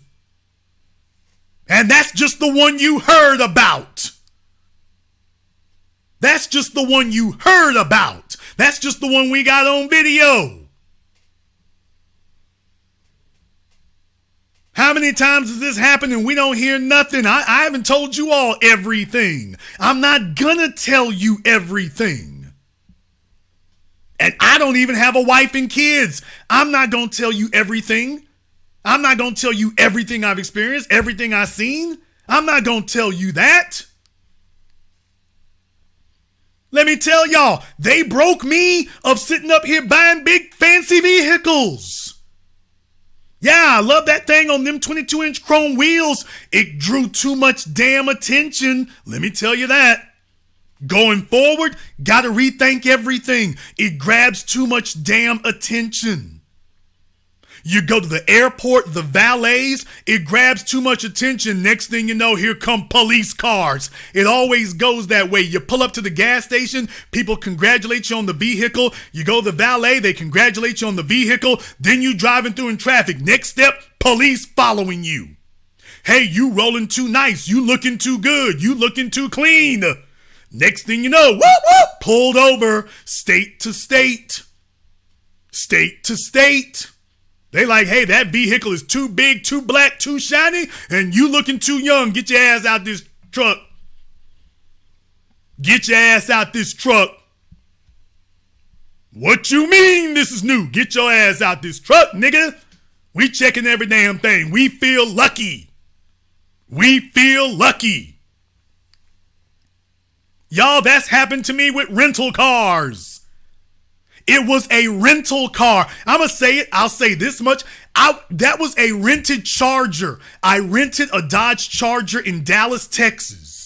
I was in Dallas. I rented a Dodge Charger. I'm saying too much. I rented a jet black Dodge Charger because really I just wanted to do something different. I didn't want to rack a bunch of miles on my vehicle. That was the first thing. I didn't want to rack a bunch of miles on mine. I rented a jet black Dodge Charger. They had it. I loved it. You know, it was, I think, an SRT. I'm like, okay, I don't really like Dodge products, but this thing is mean. Let me go ahead and grab that. Threw my gear in it, headed west, heading across America. I'm like, hey, we're going to do something different because you see, I'm in the land of the free. I'm a law-abiding citizen. I might be a political agitator, but I'm a law-abiding citizen. Let me go ahead and crank up this big-ass V8 and make it roll. Heading out west, I'll be damned. Got through New Mexico, was doing pretty good there. Followed the Popes, followed me for a little bit. Like, okay, is it going down here? Didn't go down in New Mexico, went down in Arizona. I want to say right outside of Tucson. Went down in Arizona, middle of the damn night. I'm talking about never knew Interstate 10 could be so full of people in Arizona at 10 o'clock at night. Don't y'all know them state police didn't have no problem pulling me over in the middle of the damn night? I'm like, ain't y'all scared of getting shot by drug dealers and cartel members? They pulled my ass over in a minute. Told me that I crossed the center line that they heard. No, I crossed the outside that they heard me on the exterior strips on the road. I'm like, what the hell are you talking about? Are you sleepy? I said, no, I'm surly. Well, it seems like you weave and it don't seem a damn thing. You might want to go see my optometrist. You look like you need some glasses, fella. Sir, do you have any drugs or weapons in the car? No, I don't have any drugs nor weapons in the car. Do you mind if we check?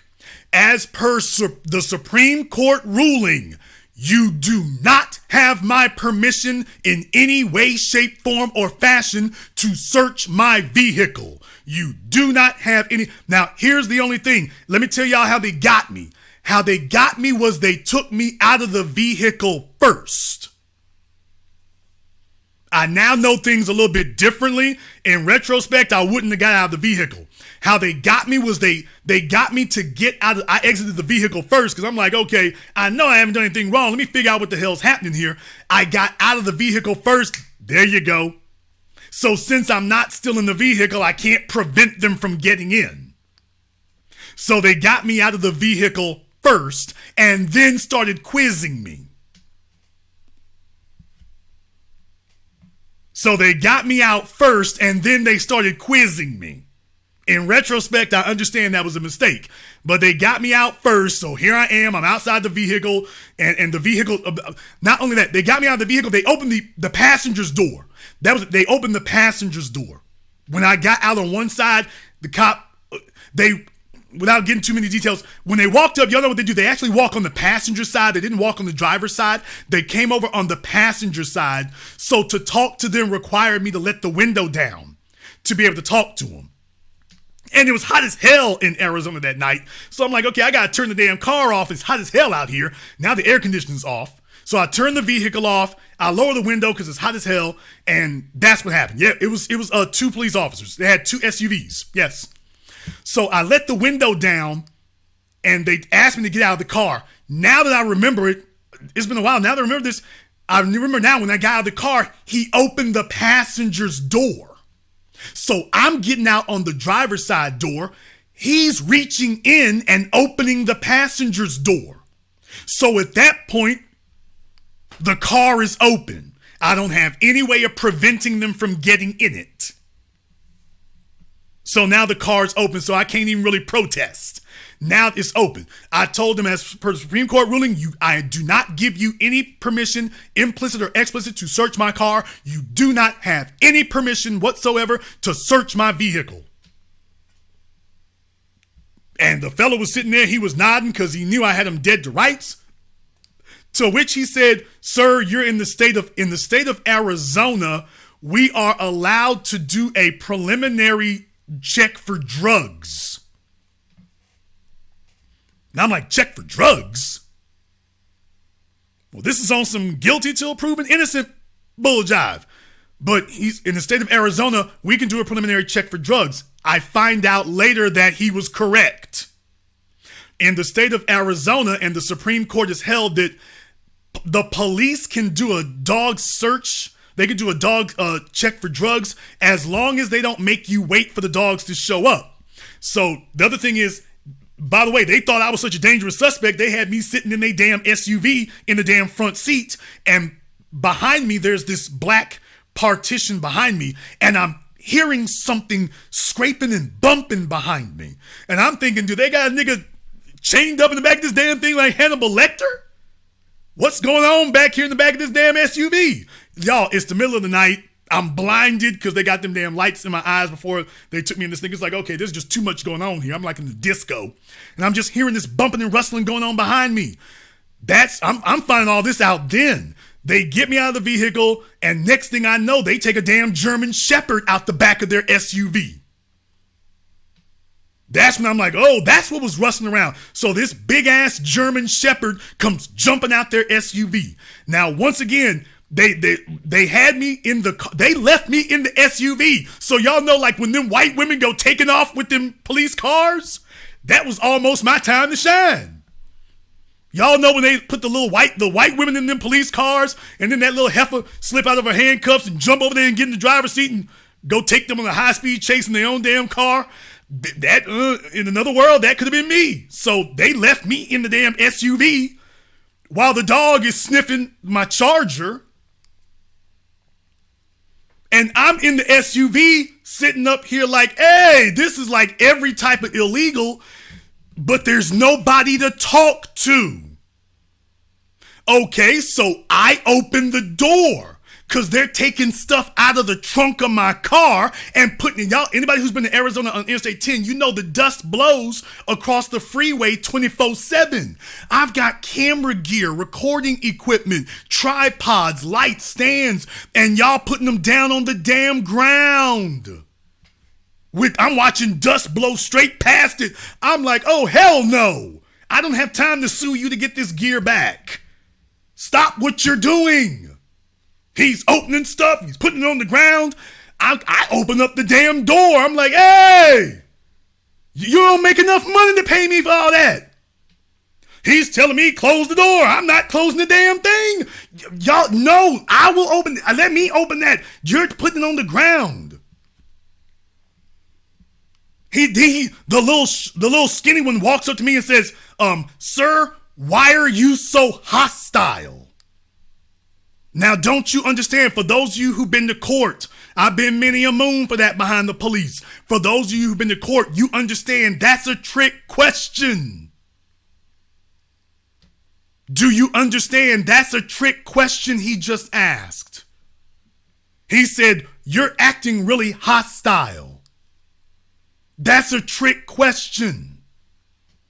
Because you see, that question is intended to make you say just about anything other than the thing I said. And if you talk to an attorney, they'll tell you. Because you see, at that point, he's trying to substantiate the traffic stop. He looked nervous. He was really angry about the car. He looked really nervous. He didn't want to search in the vehicle. The more we searched the vehicle, the suspect got more agitated. How many times have y'all read that in the police reports? They do something, they get you to respond so they can characterize it some kind of way. That was a trick statement. It was meant to make me go off or whatever. He said, you're acting really hostile. To which I said, of course I'm acting hostile. This is an illegal traffic stop.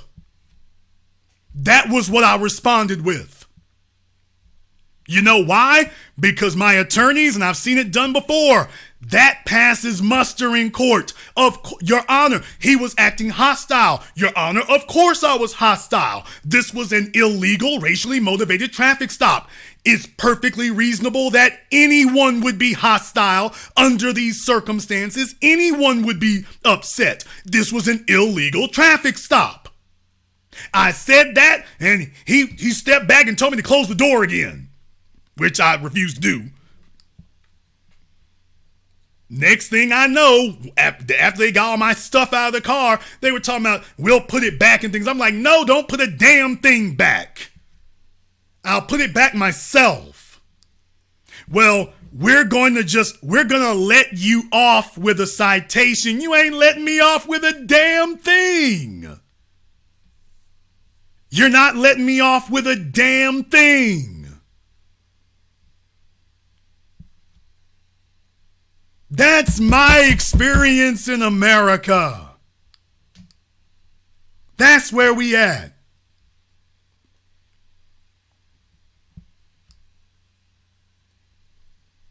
I'm willing to rock with you from a social standpoint. I'm going to rock with you from that. And if he was posting some off-code stuff, absolutely, we going to call that out. But I'm not gonna sit up here and sign off on, and this allows the police to grab you at random. Wait a minute. check yourselves now. Wait a minute. They grabbed this fella at random. They grabbed me at random. I've had guns by the police pulled on me at random. Bossier City, Louisiana.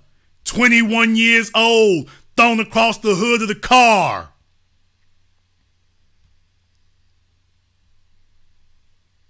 Blocked off the whole damn street, thrown across the hood of the car. Didn't get a ticket. Didn't get nothing. Didn't get nothing. What you talking about, man? I'm not going to sit up here and sign off for more of that. I ain't going to do that. I'm not going to sign off on, well, grab a nigga at random. Oh, look, we got, the one we grabbed at random was off code. Are you kidding me? Tamir Rice was random. Philando Castile was random. We can go down the damn list. There's a bunch of y'all who've been here tonight and it was random. It was random. Show of hands in the chat room. Throw up the hand up emoji if you've been pulled over at random and you got let go more than once with no ticket. Give me the hand up emoji in the chat room if have you been pulled over more than once for an alleged offense and you got let go with no ticket more than once for something that if I was doing what you said, ain't you supposed to give me a ticket for that? You ain't supposed to let me do donuts and cross the line and zigzagging and stuff. Hold on a second. You didn't talk your way out of a ticket. You were like me. You didn't back down about nothing and you still didn't get a ticket. How can that be if you were in the wrong? You didn't try to talk your way out of it. You didn't try to play nice and they still didn't give you no ticket. It sounds like you didn't actually do anything.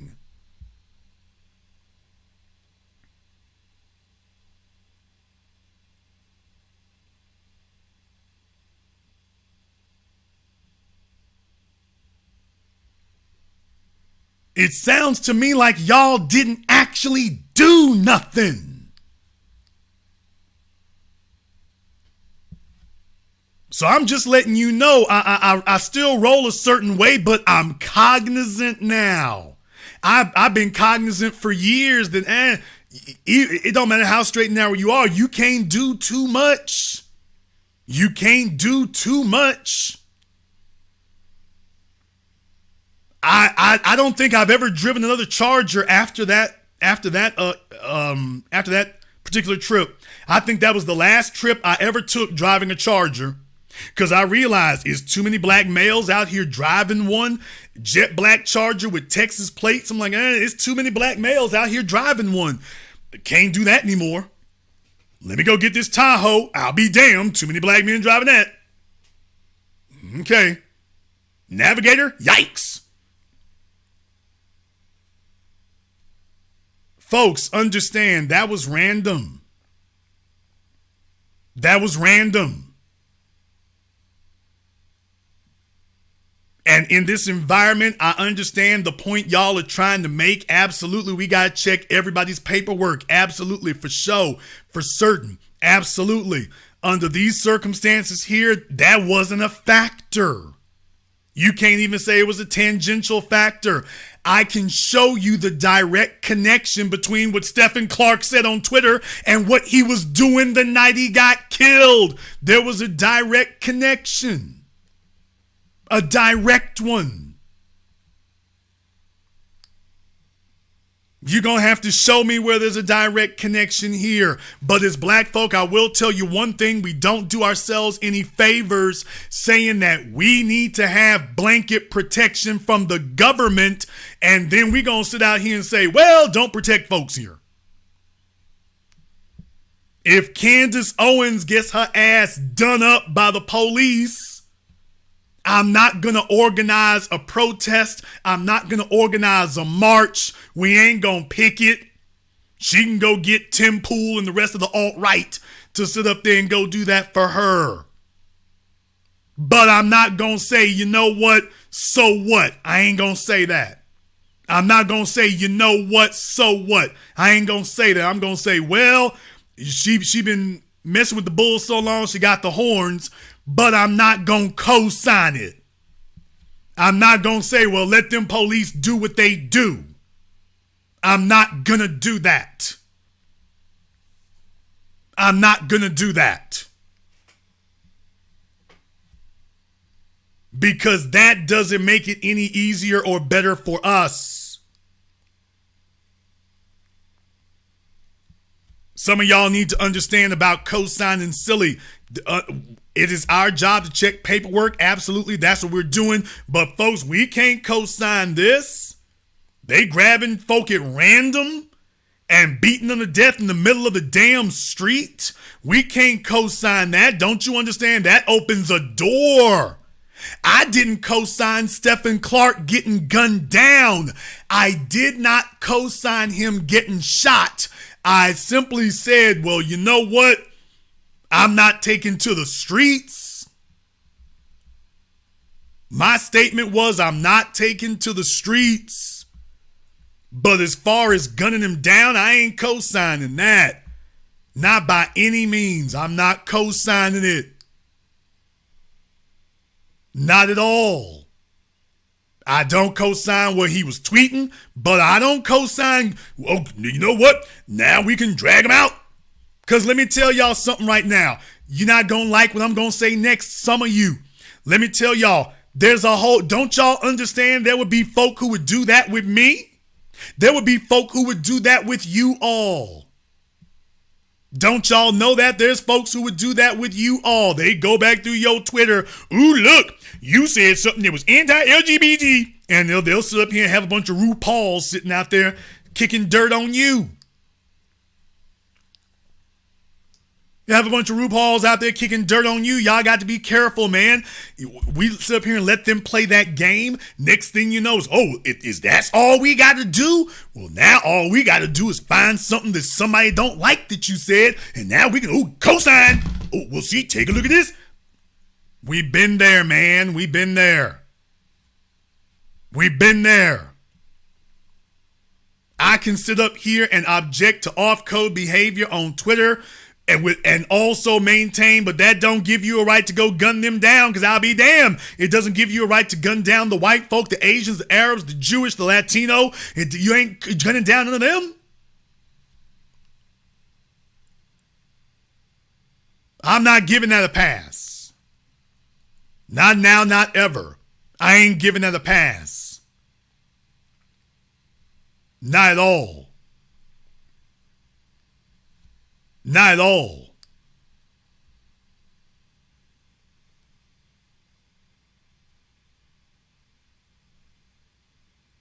Tanya, you are absolutely correct. That's the point I'm making. If we need to check them for saying something off code, we gonna check that. I don't need no damn police to show up for that. We gonna check that. We gonna deal with that. Dr. John Henry Clark warned us about that decades ago. This idea that if there's an issue among black people, we need to go find the nearest white person or white institution that we can to come step in and resolve that for us. That's off code as hell. We don't need to go look around for somebody else to take care of that. If there's an issue with them being off code for something they said, we'll take care of that. We'll take care of that.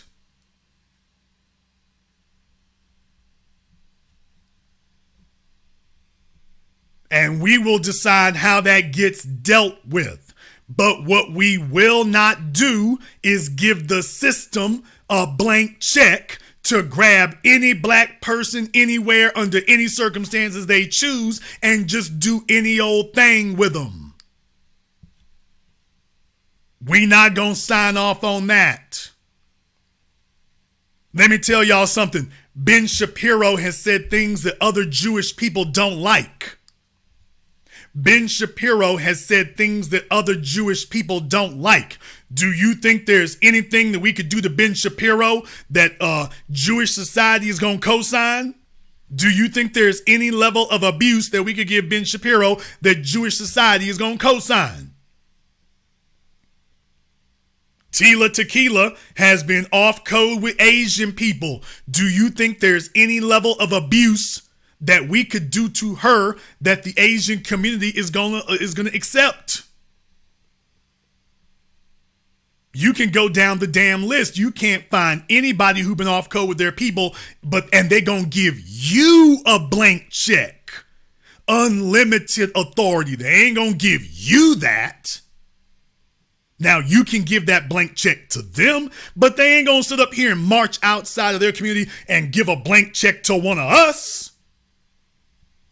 Hell, they wouldn't let us take care of Peter Liang. They wouldn't let us do something to Peter Liang. And he didn't do anything to another Asian. He did something to one of us, and here they come to the rescue. They didn't give us an unlimited blank check, and we were in the right. So recognize when somebody's taking your eye off the ball. If there's off-code behavior to be dealt with, we gonna take care of that. Don't tell me, don't worry, the police gonna do about that right there. What? I don't empower them to do nothing. I'm not here to give them blank checks and give them empowerment. That ain't the deal.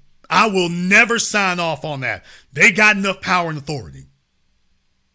When it comes to dealing with us and issues that are happening among black folk, we gonna take care of that over here. Sometimes that involves action. Sometimes that involves stepping back.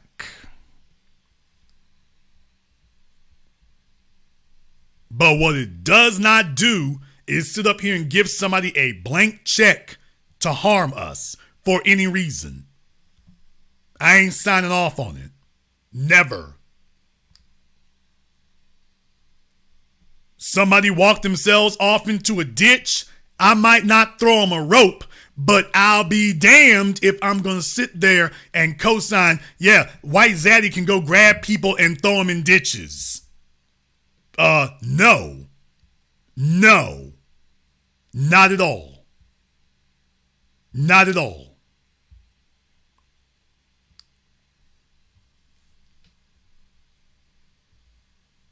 We're going to go ahead and take a very brief commercial, non-commercial break. When we come back, we're going to take your phone calls about this. We saw some political theater, and we actually saw some sensibility from a change from a surprising corner. But this will be up to us how we deal with that. This will be up to us. In the meantime here, we're going to take a very brief non-commercial break. Before we do, I want to thank everyone who has contributed to support tonight's program on PayPal, Cash App, Super Chat. Everybody, I see you there. So Michelle, thank you very much for your support. Keith, I appreciate you as well. Chadwick, Frederick, and everybody else who's contributed to support tonight's program. We're going to take a very brief non-commercial break. When we come back, your phone calls. This is The Black Channel. Greetings, brothers and sisters. My name is Joe Jackson. I'm a foundational Black American, and I entered the field of IT with the goal of helping the family globally. The industry's been changing, and I've learned a lot. But how did we get here? How do we navigate issues we face in the workplace? How can we get our house in order? Read The Concept and Intricacies of Being Black in IT, now on Amazon, as well as the best-selling Guide to Being Black in IT. Go to beingblackinit.com. Order yours today to experience all the benefits of Ash Kickin' Natural Body Butter. With skin so smooth and soft, you'll thank us for it. Shop Ash Kickin' online. That's ASHKICKIN.com.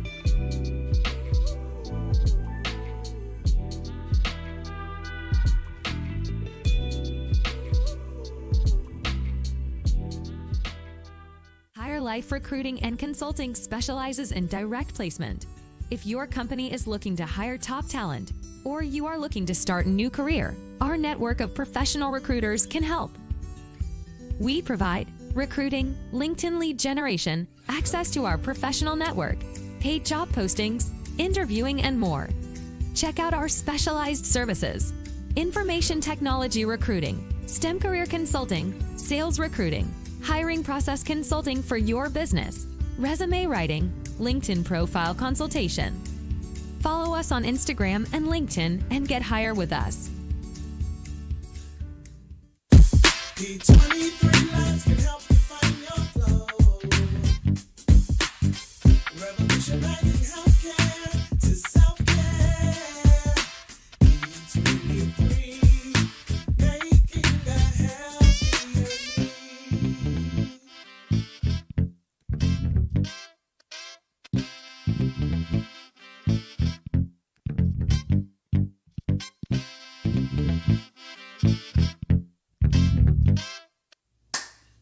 Hi, this is Brenda Starr, creator of Poetry with a Purpose and author of the book Pressed But Not Crushed.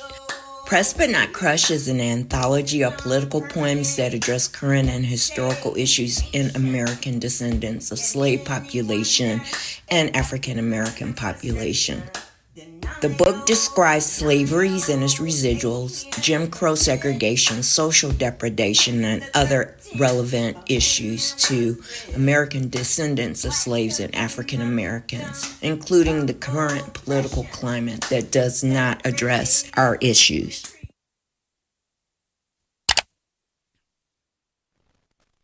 This is The Black Channel. I am your host, your brother, your humble servant, the Black Authority, and the telephone lines are now open. The number is 646-787-1933. That's 646-787-1933, your personal access code to the blackest radio program in existence. And times like this are why we have this. So the telephone lines are now open. The number is 646-787-1933. That's 646-787-1933. Thank you all very much for joining us here tonight. We're going to go ahead and go to the phone lines here. Let me get caller from area code 706. You're on live with the Black Channel. What's your name? Where you calling from? This is Bomani. I'm calling from Augusta, Georgia. Bomani from Augusta. What's on your mind? Yes, I'm loving the broadcast. I had a question about in California, there was something about they were going to start using illegal immigrants and letting them be police. And after seeing this incident, I just wonder, have you looked into that, and what are your thoughts on that? Because we covered that last week. So apparently you haven't been listening to the program. We did the whole program last week. So yeah. Thank you very much for giving us a call, y'all. He's catching up. He just, he just got the joint, so he's catching up. Caller from area code 404. You're on live with the Black Channel. What's your name? Where you calling from? Yes, sir. It's Miles Gray calling from Atlanta, Georgia. All right, Miles from Atlanta. What's on your mind? Just a very interesting broadcast. I find it very interesting that how we kind of uprise over the unfortunate murder of this brother's brother, but we don't uprise for anything else when we kill each other, though. When I see a young black boy, I think in Alabama, it happened, I believe, late last year.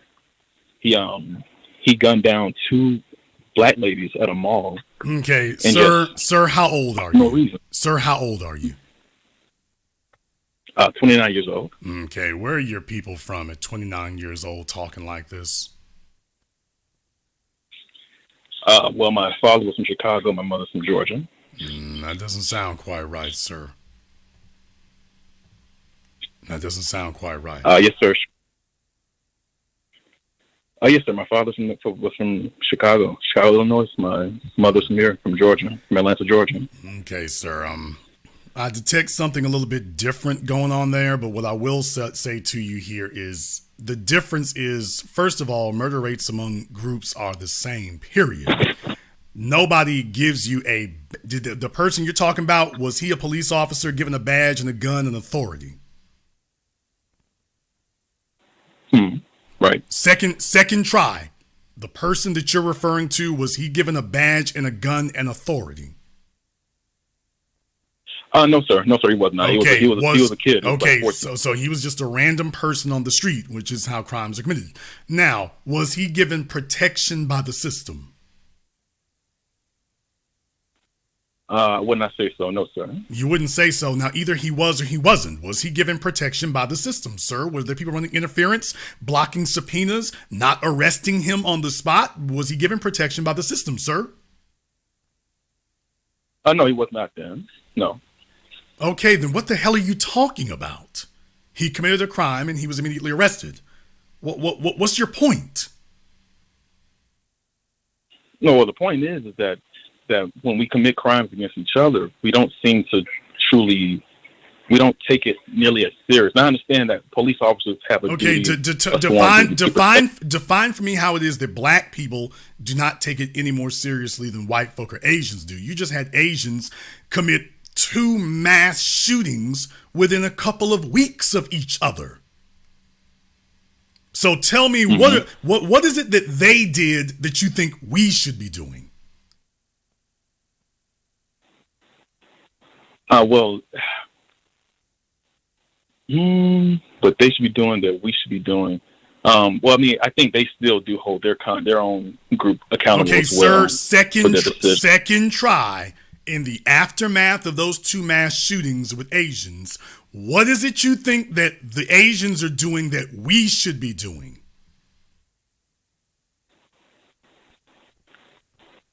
I don't have an answer for that at this time. But you raised the issue, sir. All I'm doing is saying, okay, fine. If you want to compare that to other groups, our response is inadequate. I'm trying to figure out, okay, what is the response that other groups have given that we haven't, that you think we're supposed to be? Tell me what it is that we aren't doing that these other groups are doing in response to those incidents. Tell me. We have Stop the Violence marches. We have rallies. What exactly is it you're expecting here, sir?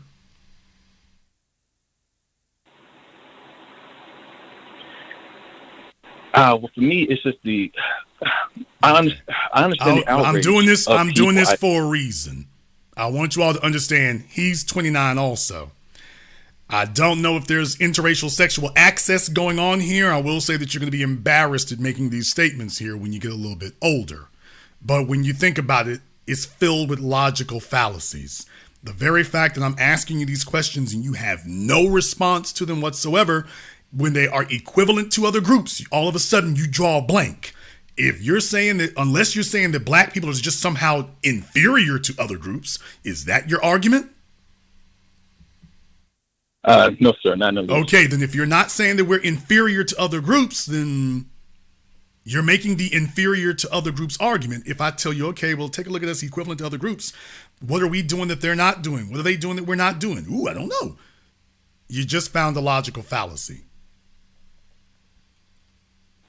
Which means you're going to want to dig you're going to want to dig into this a bit more before you try to take this as an accepted position.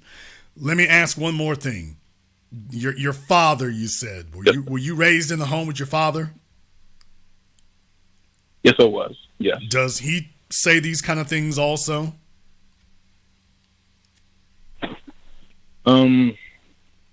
Does your father talk about we need to stop killing each other and black on black crime and we is our own worst enemies? Does your father say the same kind of stuff you're saying? Because you learned it from somebody. So you might as well go ahead and cop to it now. Your father talks like that, doesn't he? He did used to speak like that at times, but he was not nearly as, I guess, as he didn't have the same viewpoints that I. No, because it tends to degenerate, misleading from one generation. The children take that garbage more seriously than the old folk did. Next thing you know, here you are, double the rubber. And it's literally logically a fallacy. It literally doesn't have any facts behind it. It's literally just based on a feeling. And at no time has there been any critical thinking between father and son to say, by the way, let's investigate this to see if it has any real reality behind it. Or are we just repeating what Fox News told us? Because what you cannot say is that these individuals are being given privilege. If you shoot another black person, you go to jail. George Zimmerman shot a black child and walked. Timothy Loman shot a black child and walked. That's the difference. You don't get to go around as a black person and shoot white people and go home and go have some Pop-Tarts. You don't get to do that. Officer Muhammad Nawar. And not just him, it was Derek, I forget his name, in Louisiana. Him and his partner. They shot a little white kid. Off to the pen they go. The cops gunned down Alton Sterling. They walked home. What's his name? Derek Stafford and his partner. They shot a little black kid. Oop, you here, hold this 20 years. And didn't take no 3 damn years in the trial and didn't require any marching and protesting and taking to the streets to do it. Didn't require any of that. And yet you didn't ask about that. That doesn't seem to now that doesn't seem to scare you, frighten you, bother you. No, that doesn't. Now, you see, sir, if I get accosted by another citizen, then you know who I take up that issue with, sir? The other citizen. If I get accosted by the government, then who do I take that up with, sir?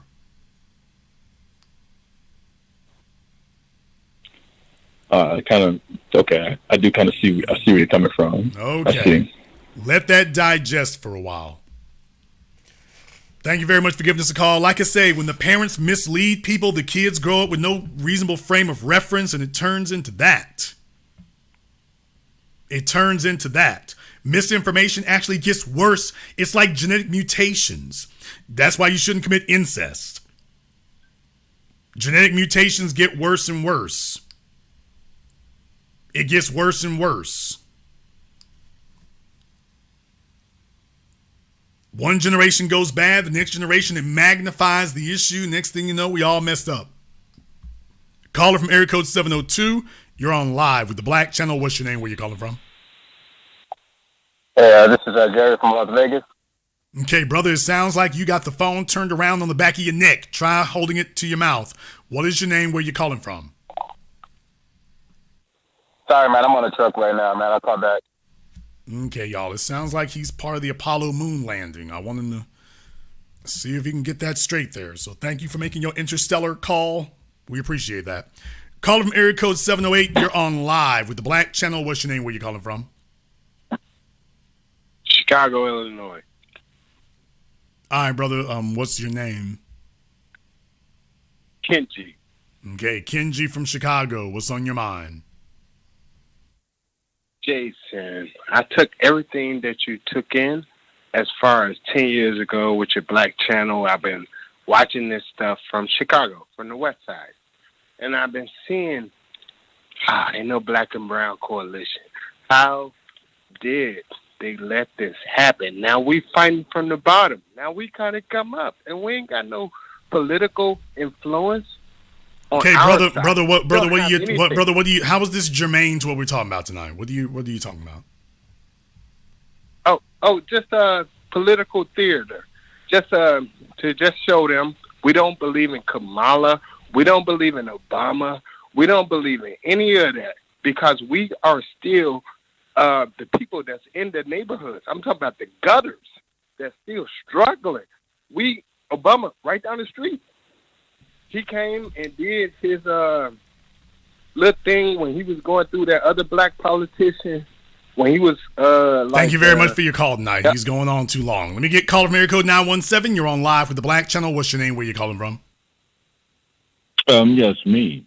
Are you talking about me? You talking about to me or about me? Or? Caller from area code 434. You're on live with the Black Channel. What's your name? Where you calling from? Hey, Jason Black, what's going on, man? It's been a great show so far, but there's some information you need to probably know. What is your name? Oh, I'm sorry, Linwood, man. I'm Linwood from Charlottesville. And where are you calling from, Linwood? I'm calling from Charlottesville, Virginia. All right, Linwood from Charlottesville. What's on your mind?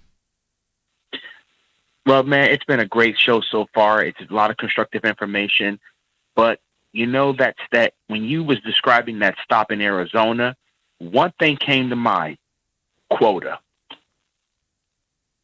and I'll explain more. I'll explain more on the line if I'm get a chance.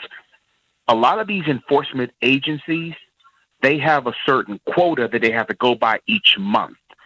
So if they get like 1 or 2 stops a month, that gives them their funding. If they don't get a stop at all or no citations and nothing, they don't get funding. Okay, well, brother, here's the issue with what you're saying. There are plenty of people out there committing real traffic infractions. I did not commit one. I get that. I'm not against what happened to you. I understand what's going on, but some of these officers in these agencies, they use that as an excuse to say, hey, we got to stop this month. We got an infraction, even though they didn't give a ticket. For them, it's showing them. Okay, let me try this one more time, Linwood, because you're missing the point. Okay, no problem. Let me try this again. I have traveled across this country by car. More miles. Yes. I literally must have driven about 1 million or so miles at this point. I've seen everything on pretty much every interstate and most state highways. There is a traffic infraction happening literally every minute of the day, and I'm just a random out-of-towner driving through these areas. If I'm seeing it and I'm not a police officer, they're seeing it too. So there's enough legitimate infractions going on that you don't have to pad the numbers. All of y'all see it every day. Hell, a bunch of y'all see it with a cop nearby. So there are already enough legitimate infractions. You ain't gotta pad the envelope, man. You don't have to. Okay. It doesn't require I hear what you're saying. that. I hear what you're saying, but all right. Thank you very much for giving us a call. Let me get caller from area code 469. You're on live with the Black Channel. What's your name? Where you calling from? This is Thomas calling from Dallas, Texas. Thomas from Dallas. What's on your mind? Jason, I don't know what's in the water, but I want to talk to these black men tonight. They don't understand that it doesn't matter. When they pull us over as black men, our lives are in danger. No matter what, they can pull you over for anything. Like you said, it's so much going on the highway. They can traffic infractions. They pulling us over for a reason, because we're black and we're hunted down like animals. Black people, stop the bullshit. They can pull you over and kill you. They can choke you. They can stomp you out. They can do whatever they want to do to you. And yes, I've been pulled over in Shreveport, and I haven't been back since. Treated very badly. So young men understand that it doesn't matter. These black men trying to make excuses for whatever they coming up with, but they can kill us at will and get away with it. Yeah, I mean, I think that's a good point you make there, Thomas. We done had 2 callers so far. One talking about, why don't we stop killing each other? Well, they just want quotas, and I'm just saying this is the rationalization talk. Instead of putting the onus and the target where it needs to be, if we would just understand it a little bit different, see a little bit different. Man, look here. You're trying to avoid the reality. They pulled you over because you're black. They're targeting you because you're black. That's the issue. You talking about other citizens to avoid. By the way, other citizens cannot pull you over. Tyre Nichols got pulled over. You see, if another citizen tried that, you would step on the gas. At the very least, you would not stop. If another citizen tried that, at the very least, you wouldn't stop. So you're dealing with a whole different situation. There's nobody who can pull up behind you and then flash their headlights, and then you pull over, and then they say, get out the car, and then you get out. That doesn't happen. That doesn't happen. We're talking about something totally different. And then if things don't go a certain way, you're going to have a whole damn court system that gets behind them and says, yep, thumbs up. Totally different. Well, we didn't hit our quota this month, so we beat niggas to death. Really? Seriously? But in Tyrese's case, the first thing they did when they pulled him out of the car was put hands on him. I mean, they started immediately whooping this dude. And when they was telling him to get on the ground, he was already on the ground. They started tasing him, beating him. A lot of the reason why these young men are talking like this because they haven't had experiences with a crazy cop. I have. 16 years old, I was beaten by the police. Oklahoma City. That's where I was born and raised. And they had a section downtown that if they take you on the elevator, they turn the switch off. So yeah, I've been in his shoes. So a lot of these young men calling in, I don't know what area they stay in, they haven't had bad experience by the cops. These people can kill you anytime they want to, whatever they want to do, man. Our lives, when you get pulled over by the police, your life is in danger from the time they pull you over to the time they let you go. The only reason that we are talking about Tyre Nichols today isn't because of the body cameras. Let's be very clear. It wasn't the body cameras. It was one of them cameras they had on one of the street lights. That was the one that did it. You'll notice when they released the body cam footage, that really didn't do very much. It was the one from the footage from the police camera on the pole. That was the one that convinced people, oh, hell no. Even the Fox News people, well, no argument we can make here. That was the one.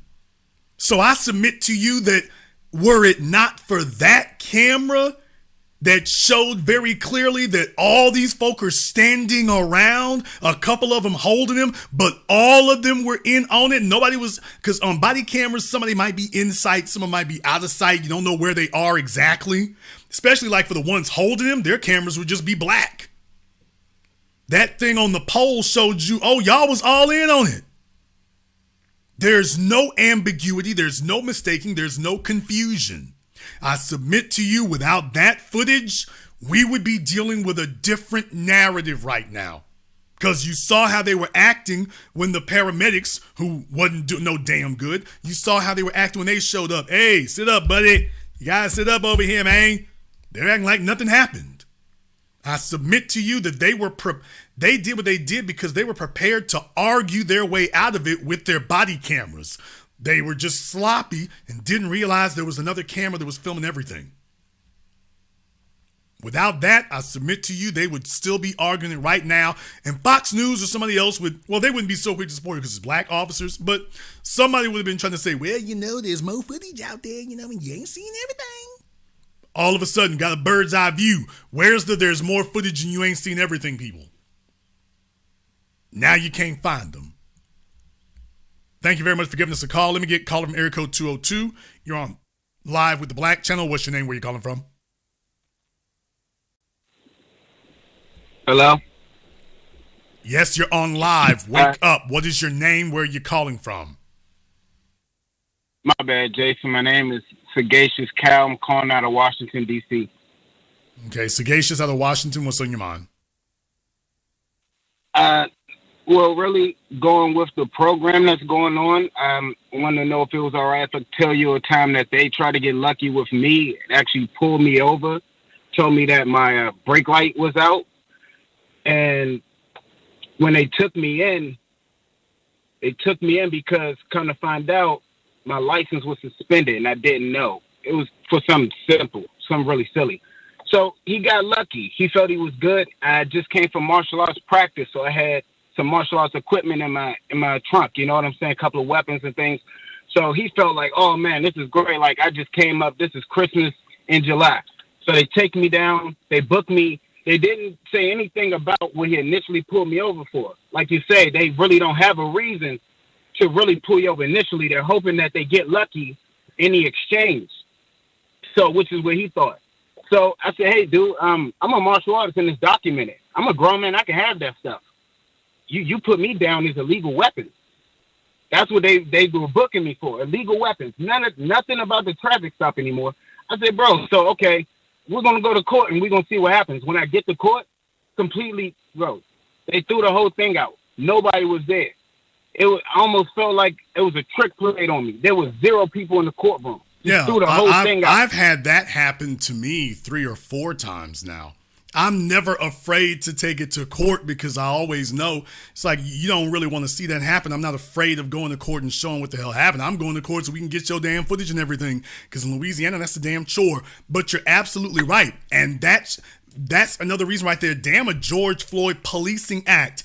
The judges know the cops who are running around grabbing folk, pulling them over, and they got a record of charging people and throwing tickets and not showing up. The judges know who the cops are who do that.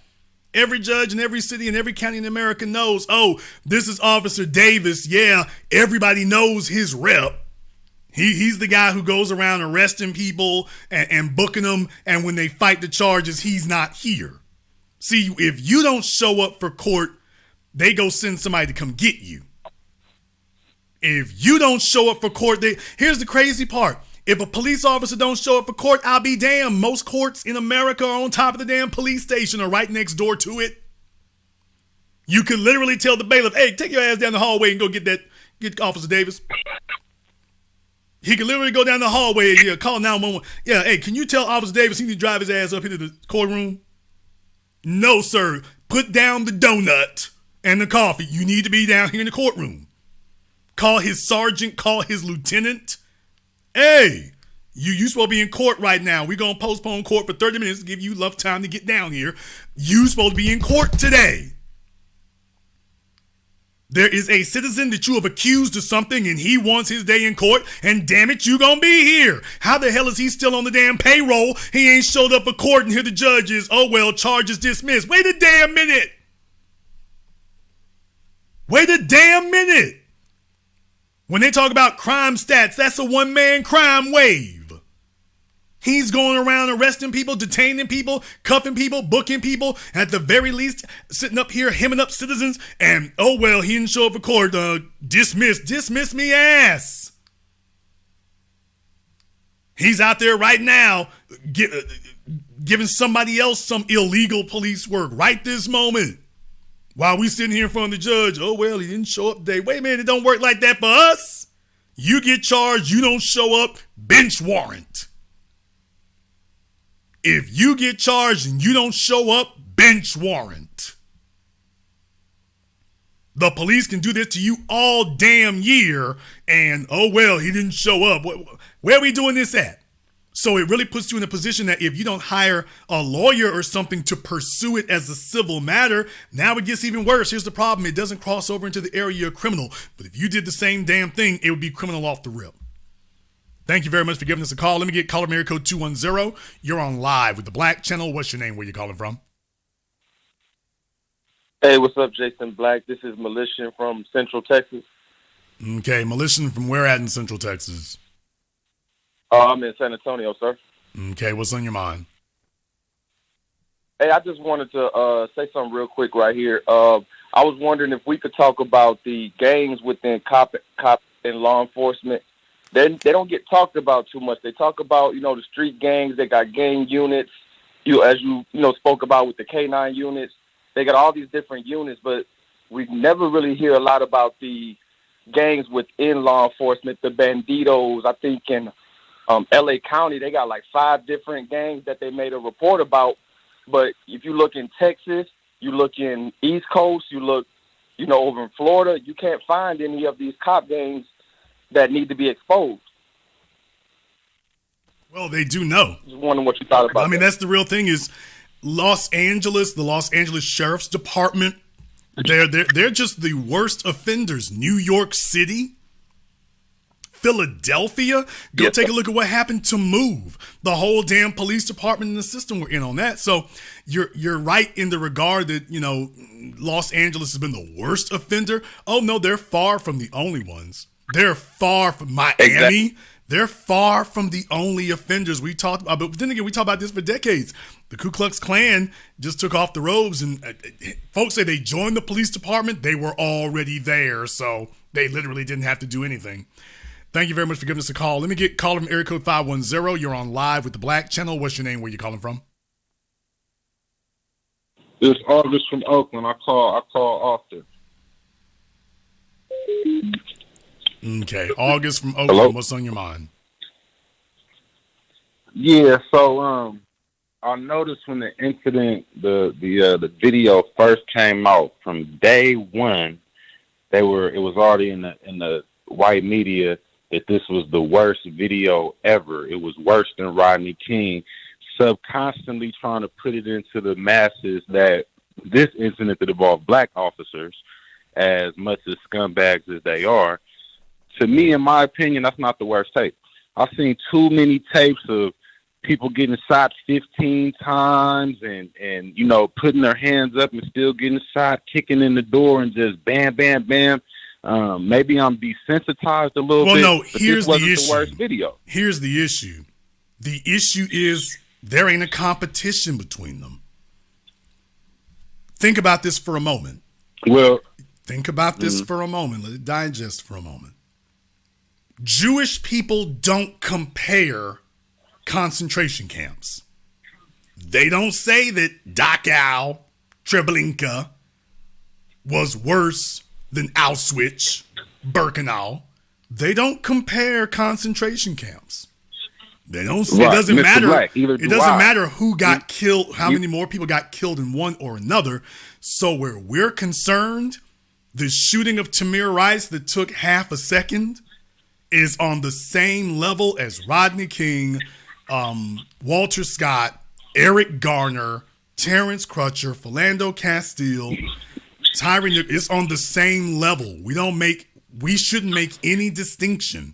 No matter how quick, no matter how long, were they shot, were they beaten, were they drugged, we should regard them all on the same level. That should be our response to it. But the point is, my point is the white media is the one that yes, sir. And my statement is that I say this again, our response to that should be, no, they are all equal. Thank you very much for giving us a call. No, folks, if somebody tries to characterize it that way, our response is no, they're all equal. They're all equal.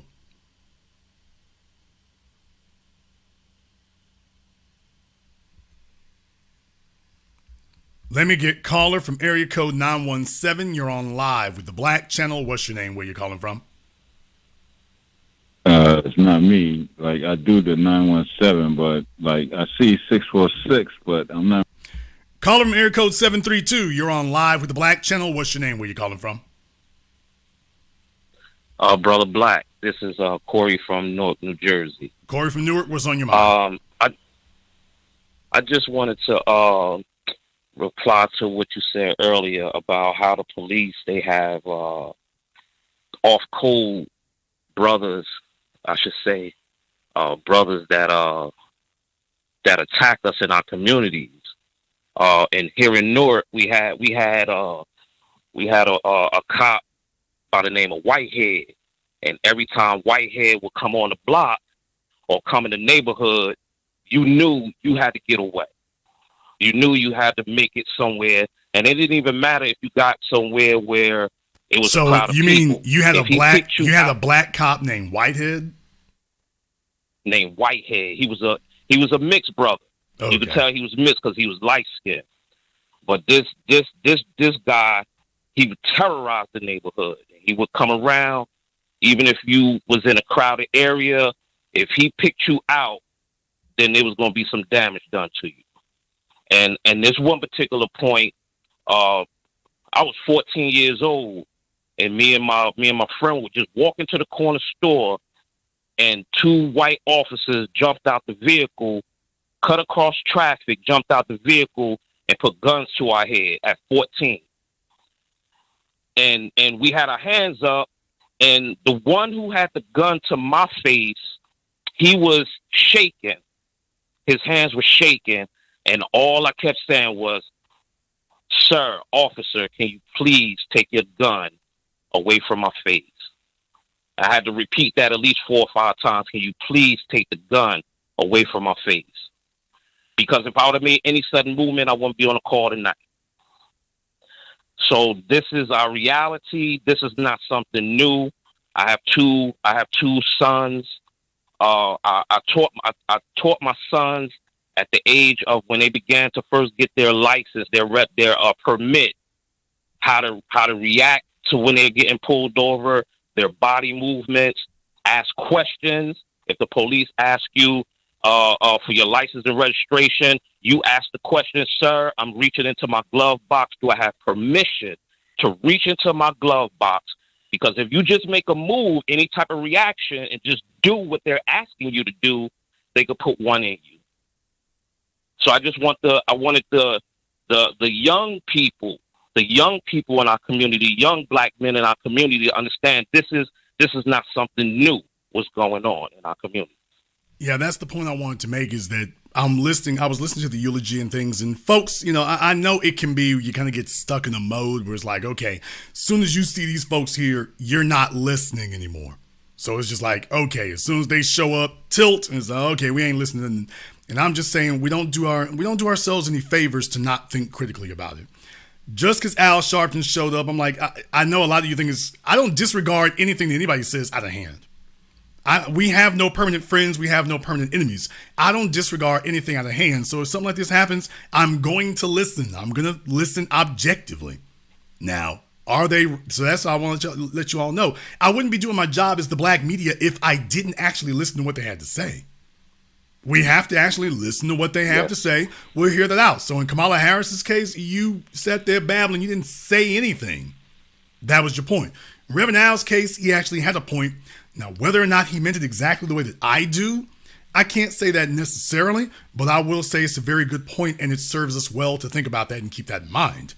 We've had this issue going on for a while. And we don't do ourselves any favors by ignoring it. We really don't.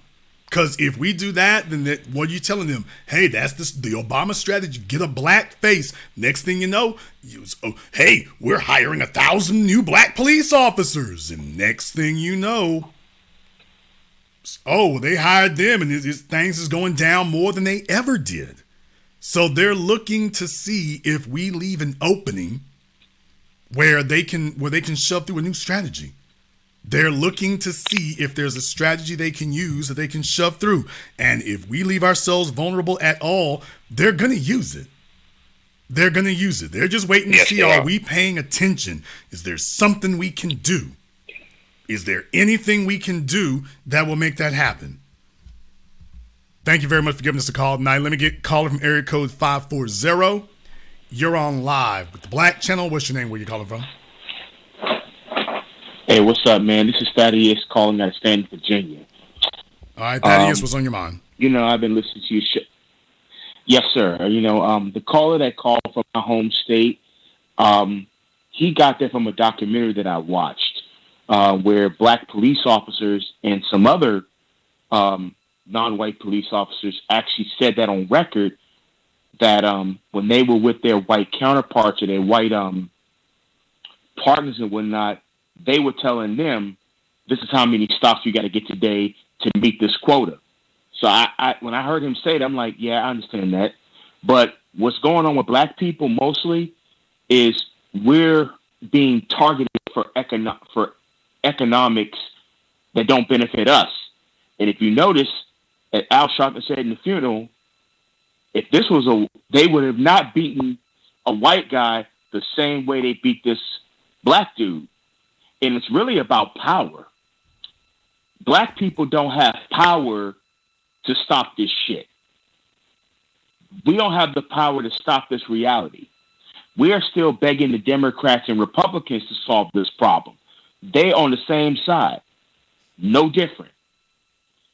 So we are on our own with this. And the only way that this can stop is if we take over. That's the only way this can happen. We got to get control of the areas of people's activity. We get control of the economics, the education, the entertainment, labor, law, politics, religion, sex, and war. We got to get the hands on the guns, because that is where we're being outgunned. Well, first, before you do anything else, it doesn't do you any good to have that if you don't have a code, because then you don't know what you're defending, when you're defending, if you're defending, how you're defending. So you can definitely do that, but like any military, any sports team, you got to get organized. And what you organize around is, why are we being attacked? And that informs everything else. So you start with being on code, and then everything else falls into place. Thank you very much for giving us a call here tonight. By the way, there was actually a story out of Portland. You want to talk about the police? There is a story out of Portland on KOIN 6. And they were talking about this family in Portland. I use the term family advisedly, but they were talking about this family in Portland. And it's kind of buffering on me a little bit here, but I want you to see what this story had to say out of KOIN 6 in Portland. Neighbors forced to live in fear. Police have gotten called to the house hundreds of times in the last few years. Then they reached out to Coin 6. Neighbors came to me out of desperation. I've constantly been living with fear. What they're up against. Drug use, harboring other criminals, assaults. It was a months-long investigation. Back in November, Coin 6 exposed the disturbing and dangerous behavior spilling out of a house in North Portland, including illegal drugs, assaults, theft, even shootings. Our Elise Haas chronicled the criminal history of one family, showing how this has been impacting the neighborhood and city for decades. And tonight, we're getting action as the city and police are now stepping in, Elise, to try and put a stop to this. Now, did you hear that? How it's been impacting this neighborhood and the city for decades. Did you hear that? Not years. Decades. Portland. Decades. Neighbors were telling me that they couldn't get enough help from the city and county for years. And my previous report exposed how the family was charged with more than 500 crimes. Well over half of those charges ended in convictions after some numerous plea deals for things like illegal drugs, weapons, burglaries, and sexual abuse. I pulled records that proved 911 had been called to the house more than 200 times in recent years, subsequently straining emergency response resources in the criminal justice system. Did y'all hear everything they said? Assault, drug use, sexual abuse? Portland. And this story is just from a couple of days ago. This isn't for 5 or 6, this is from just a few days ago. So after that investigation aired, Portland police started building a case to warn the Hendon family that they're in danger of being designated a chronic nuisance house. But things got worse before they started to get better. Good thing we start here. So folks, wait till you find out how this hole got in this person's window. You can see the pellet in the window. Erica Borman lives across from the Hendon family on North Houghton Street. A pellet pierced her window after Erica spoke to us about what she's seen at the home. Now you hear that? So the neighbors shot through the window after she spoke to the media. Nobody came and got arrested for it. Nothing happened. By the way, just wanted to point that out to you. Hundreds of calls just in recent years. That's not all of them together. Hundreds of calls. And when she spoke to the media, they start shooting up the house, and listen to what happened. Houghton Street. A pellet pierced her window after Erica spoke to us about what she's seen at the home. What was police's reaction when they saw this? It's clear to them that it's retaliatory, and they have expressed concern for the safety of my family in particular. When I have children, it's terrifying. This disturbing behavior happened the night after the Portland Bureau of Transportation and police performed a massive street cleanup, towing all these abandoned and illegal vehicles and debris we reported being connected to the Hendon house. But her bedroom window wasn't the only broken glass. We had multiple car windows shot out with a pellet gun. Since our previous... I mean, do you see that? Do you see this? And folks got cameras. These people got cameras on their houses, and the police were just like, look, drug use, assault, sexual assault. Hey, just wild time with the boys. Hundreds of calls. And it took a bunch of neighbors to get together to get the media to even notice this was going on. These people are the damn terrors of Portland. I told y'all about how when I drove up through Portland, Oregon last time, I don't even like going up in that part of the country. I drove through Portland. I'm coming off the damn freeway. I'm seeing all these meth heads with their eyes bugging out their damn skulls. Looking like the hills have eyes. I'm like, man, look here. I'm filling up for gas with one hand on the gas pump and the other hand with my foot trying to hold the damn front door of my truck open. Just in case I gotta get a Kit Kat. Just in case. I'm seeing folks circling around me. I'm at this little penny in the ass gas station at the bottom of this mountain. It wasn't Interstate 5. It was the other one that crisscrosses up across Idaho. I'm sitting up here, man, like, man, let me keep this door open. I'm at a little old Cooter gas station that's got like 2 pumps. I'm so glad at least it got a credit card machine. It's a Chevron. It's got like 2 pumps. I'm like, man, look here. I ain't taking no chances. I was almost out of gas. I'm literally watching the sun go down. Y'all remember the beginning of Blade? The first Blade movie? You remember at the beginning of the first Blade movie where you're seeing the sun go down like real fast? You're seeing the shadows stretch and it's literally getting dark at the beginning of the first Blade movie. Y'all, that's what was happening to me when I was driving up through Portland, through Oregon. That's how it was for me. As soon as I jumped out to fill up for gas, I'm like, why is the sun moving so damn fast? What the hell kind of geological phenomena is this? What type of meteorological phenomena is this? The sun is, all of a sudden the sun is falling, the shadows are moving.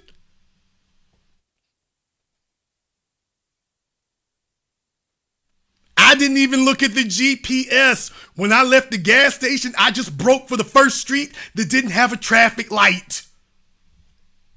I wasn't on the south side of Chicago. Listen to me. I wasn't on the south side or the west side of Chicago. That wasn't where I was at. Up there in Oregon. I'm like, man, I got to drive past about 4 miles of trailer park. I felt like I was one of the extras in the Goonies. I'm like, man, look here. I'll figure out where the freeway is in a minute. I got to put as much distance between me and 8 Mile as I can. I'll figure out where the freeway is in a minute. I ain't stopping for nothing. I was doing them roll stops. You know, when you go to the trap, when you go to them stop signs, and you know how it is when you don't come to a complete stop. I'm like, hey, I felt like I was at an intersection in Zimbabwe. I'm like, I ain't coming to a full stop. That's when they gonna get me. Oh no. It's one of them situations, you know, hey, if I get pulled over, I just gotta take my chances. These folks look like the streets just open up and swallow you up. Man, look here. You ever seen a full-size SUV swerve with the back tires coming off of a right-hand turn? So don't tell me nothing about Oregon. I've been to the 5th Ward, New Orleans, Houston. Ain't nothing worried me as much as Oregon. Trucks old as hell. Oh no, this is a place where a nigga could disappear easy. A nigga could disappear easy. No, I wouldn't take it. Now, that wasn't when I was in the Charger. That was when I was in my Tahoe. So, you know, you got like a 25-gallon tank. I'm just sitting there nervous as hell because I'm like, this is going to take a whole 5 minutes to fill this monster up. Y'all know, like when you sitting there, you tapping the gas tank, tapping the gas pump, and you're trying to mentally will the pump to move faster. Like, man, can I get them numbers? Man, them gallon numbers. I'm like, can I get them move quicker? I'm trying to use telekinesis. Can I get these numbers to roll faster on this pump? I'm watching the sun go down. I felt like I was in that movie 30 Days a Night.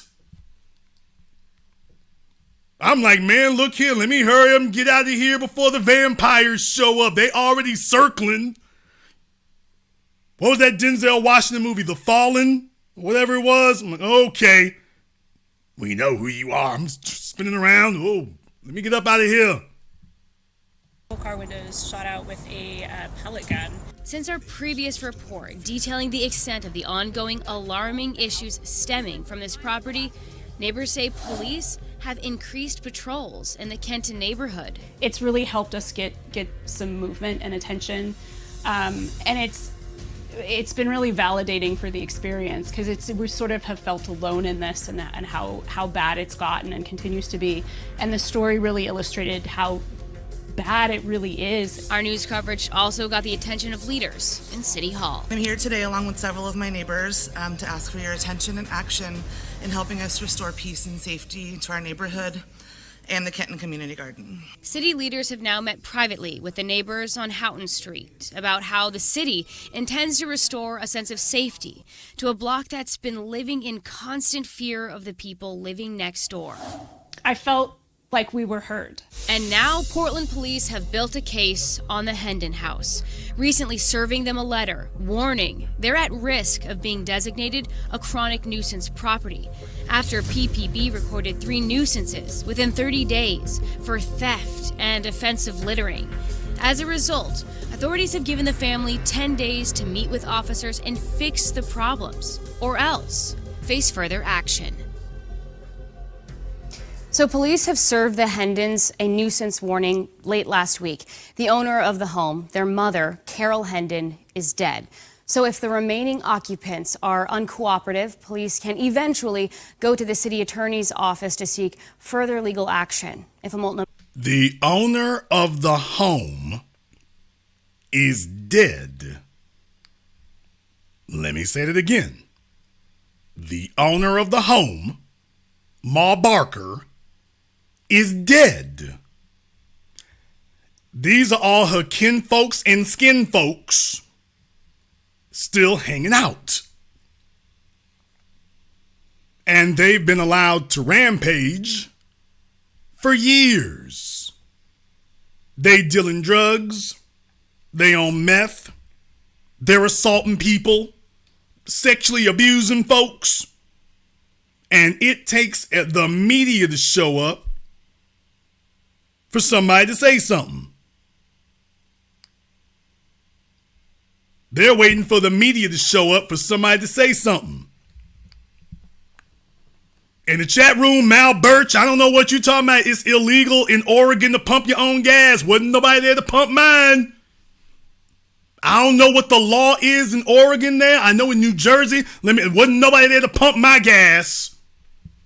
And as a matter of fact, I felt better about that. Look here, don't send one of them out here, one of these retreads out here to sit up here and come near my truck. Hell no, he'll be the first one. I'm a box him in. Oh, no, brother, trust me. You better let me do this. You better let me do this. I ain't never heard about that in Oregon, but yeah, let me tell you, there wasn't nobody pumping nothing at the station I was at. The county judge determines the house to be a chronic nuisance property. They then can issue a warrant and work to evict the people occupying the home, board it up, and clean it up. And then they can also issue financial penalties. Now, all of this takes time and due process. Y'all, when they want to remove black folk, they just declare eminent domain or they condemn the property and yo ass is out. Do you see the difference here? Okay, understand something. And I'm saying this because I want you all to understand the mathematics of this. Do you understand the math of this? Over 200 visits by the police in just the past couple of years.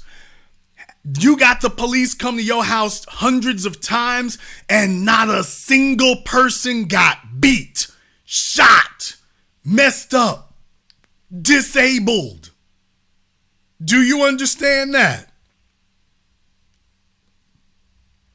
How the hell is it that the police have been able to show up at their property literally hundreds of times and there hasn't been a single incident of police misconduct? Not a single one. So we can go to white folks and they got their damn offenses sitting in the front yard. But no misconduct by the police. None.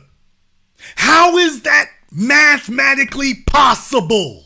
That's the only question I'm asking. How is that even mathematically possible? If the police are actually doing their jobs, how did you go to this property literally hundreds of times in just the past couple of years, hundreds of times more before now?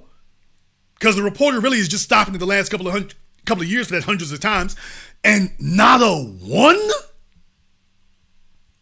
No misconduct, no incidents, no problems, no nothing. How is this possible? And they got offenses everywhere, and the police leave and they shooting out the neighbors' windows. Nothing? People, this isn't a fluke. This is policy. This isn't mathematically possible unless this is public policy. You don't do white folk like this. This is what I mean by on code. The neighbors just got to sit there and watch their property values plummet. Meanwhile, Ma and Jed Clampett across the street can raise havoc. Call from area code 405. You're on live with the Black Channel. What's your name? Where you calling from? Hey, Jason, how are you? My name's Gabe from Griffin, Georgia. All right, Gary, what's on your mind? Man, I tell you, man, what is it as black people when we're going to stop being in denial about what's happening to us, and what is the policies that the United States government, state, local government, Congress, et cetera, when are we as black people going to start waking up to what's being done to us and to come together, unite, and get on code? We see the policy. I think it takes something just about this, and I think it happens just about now. Thank you very much for giving us a call. We're going to wrap things up here shortly, so I'm just going to get through a couple more phone calls. Let me get called from area code 912. You're on live with the Black Channel. What's your name? Where you calling from? Yeah, how's it going, Jason? This is Devin from Savannah, Georgia. All right, Devin from Savannah. What's on your mind? Yeah, I just wanted to make a comment on everything that's going on. Hopefully I'm still in the ballpark, because I just tuned in about 30 minutes ago when I saw you had the black officers on the screen.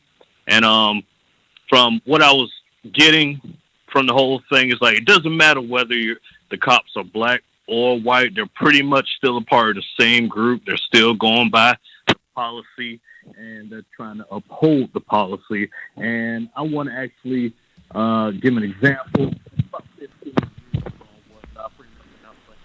Okay, brother, it sounds like you're in a fist fight with your phone and you're losing. I hope you make a comeback.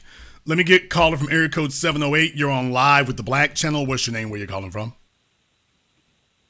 My name is William. I'm calling from the Chicago metro area, Jason. William from Chicago. What's on your mind? Say that again, please. What's on your mind, William? Just to validate what you're saying about the black policeman. Again, this has been an excellent broadcast tonight.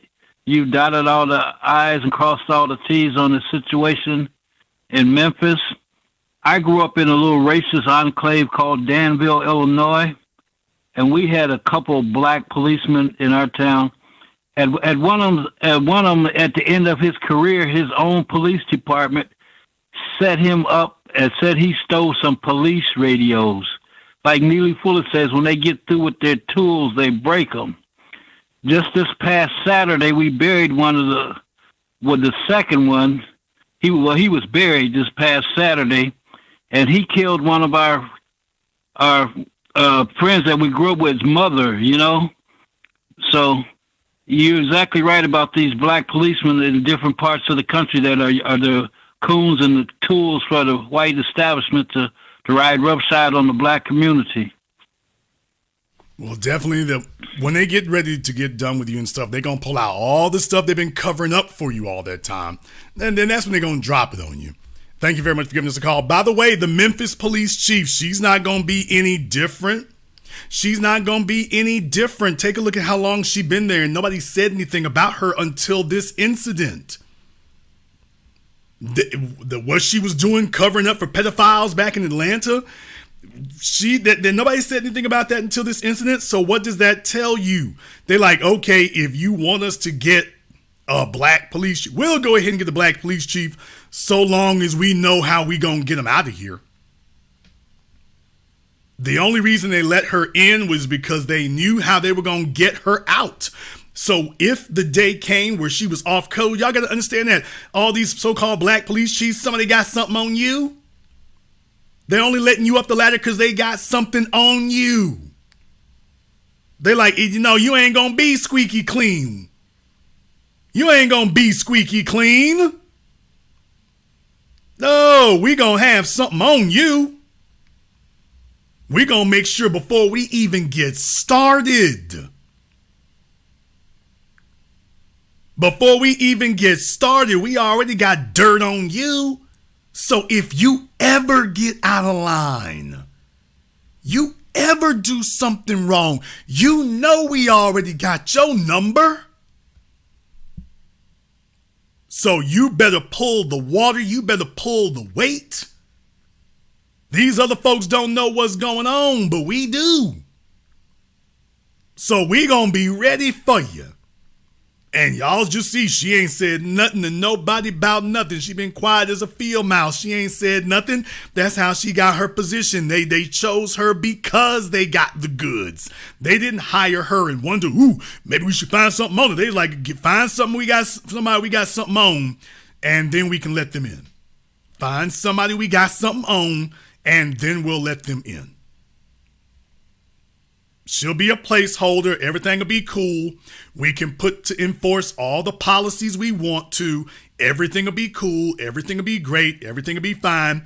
And if she ever does rebel, then all of a sudden, all that stuff she was doing in Atlanta, now we gonna make an issue of it and say, oh, we weren't aware. We didn't know it was that bad. Well, there have been some complaints. Or one issue comes up, and then next thing you know, when that issue explodes, it's like, and there's some more. And there's some more. So then it becomes that. All of a sudden, it becomes an avalanche. It's not accidental. It's policy.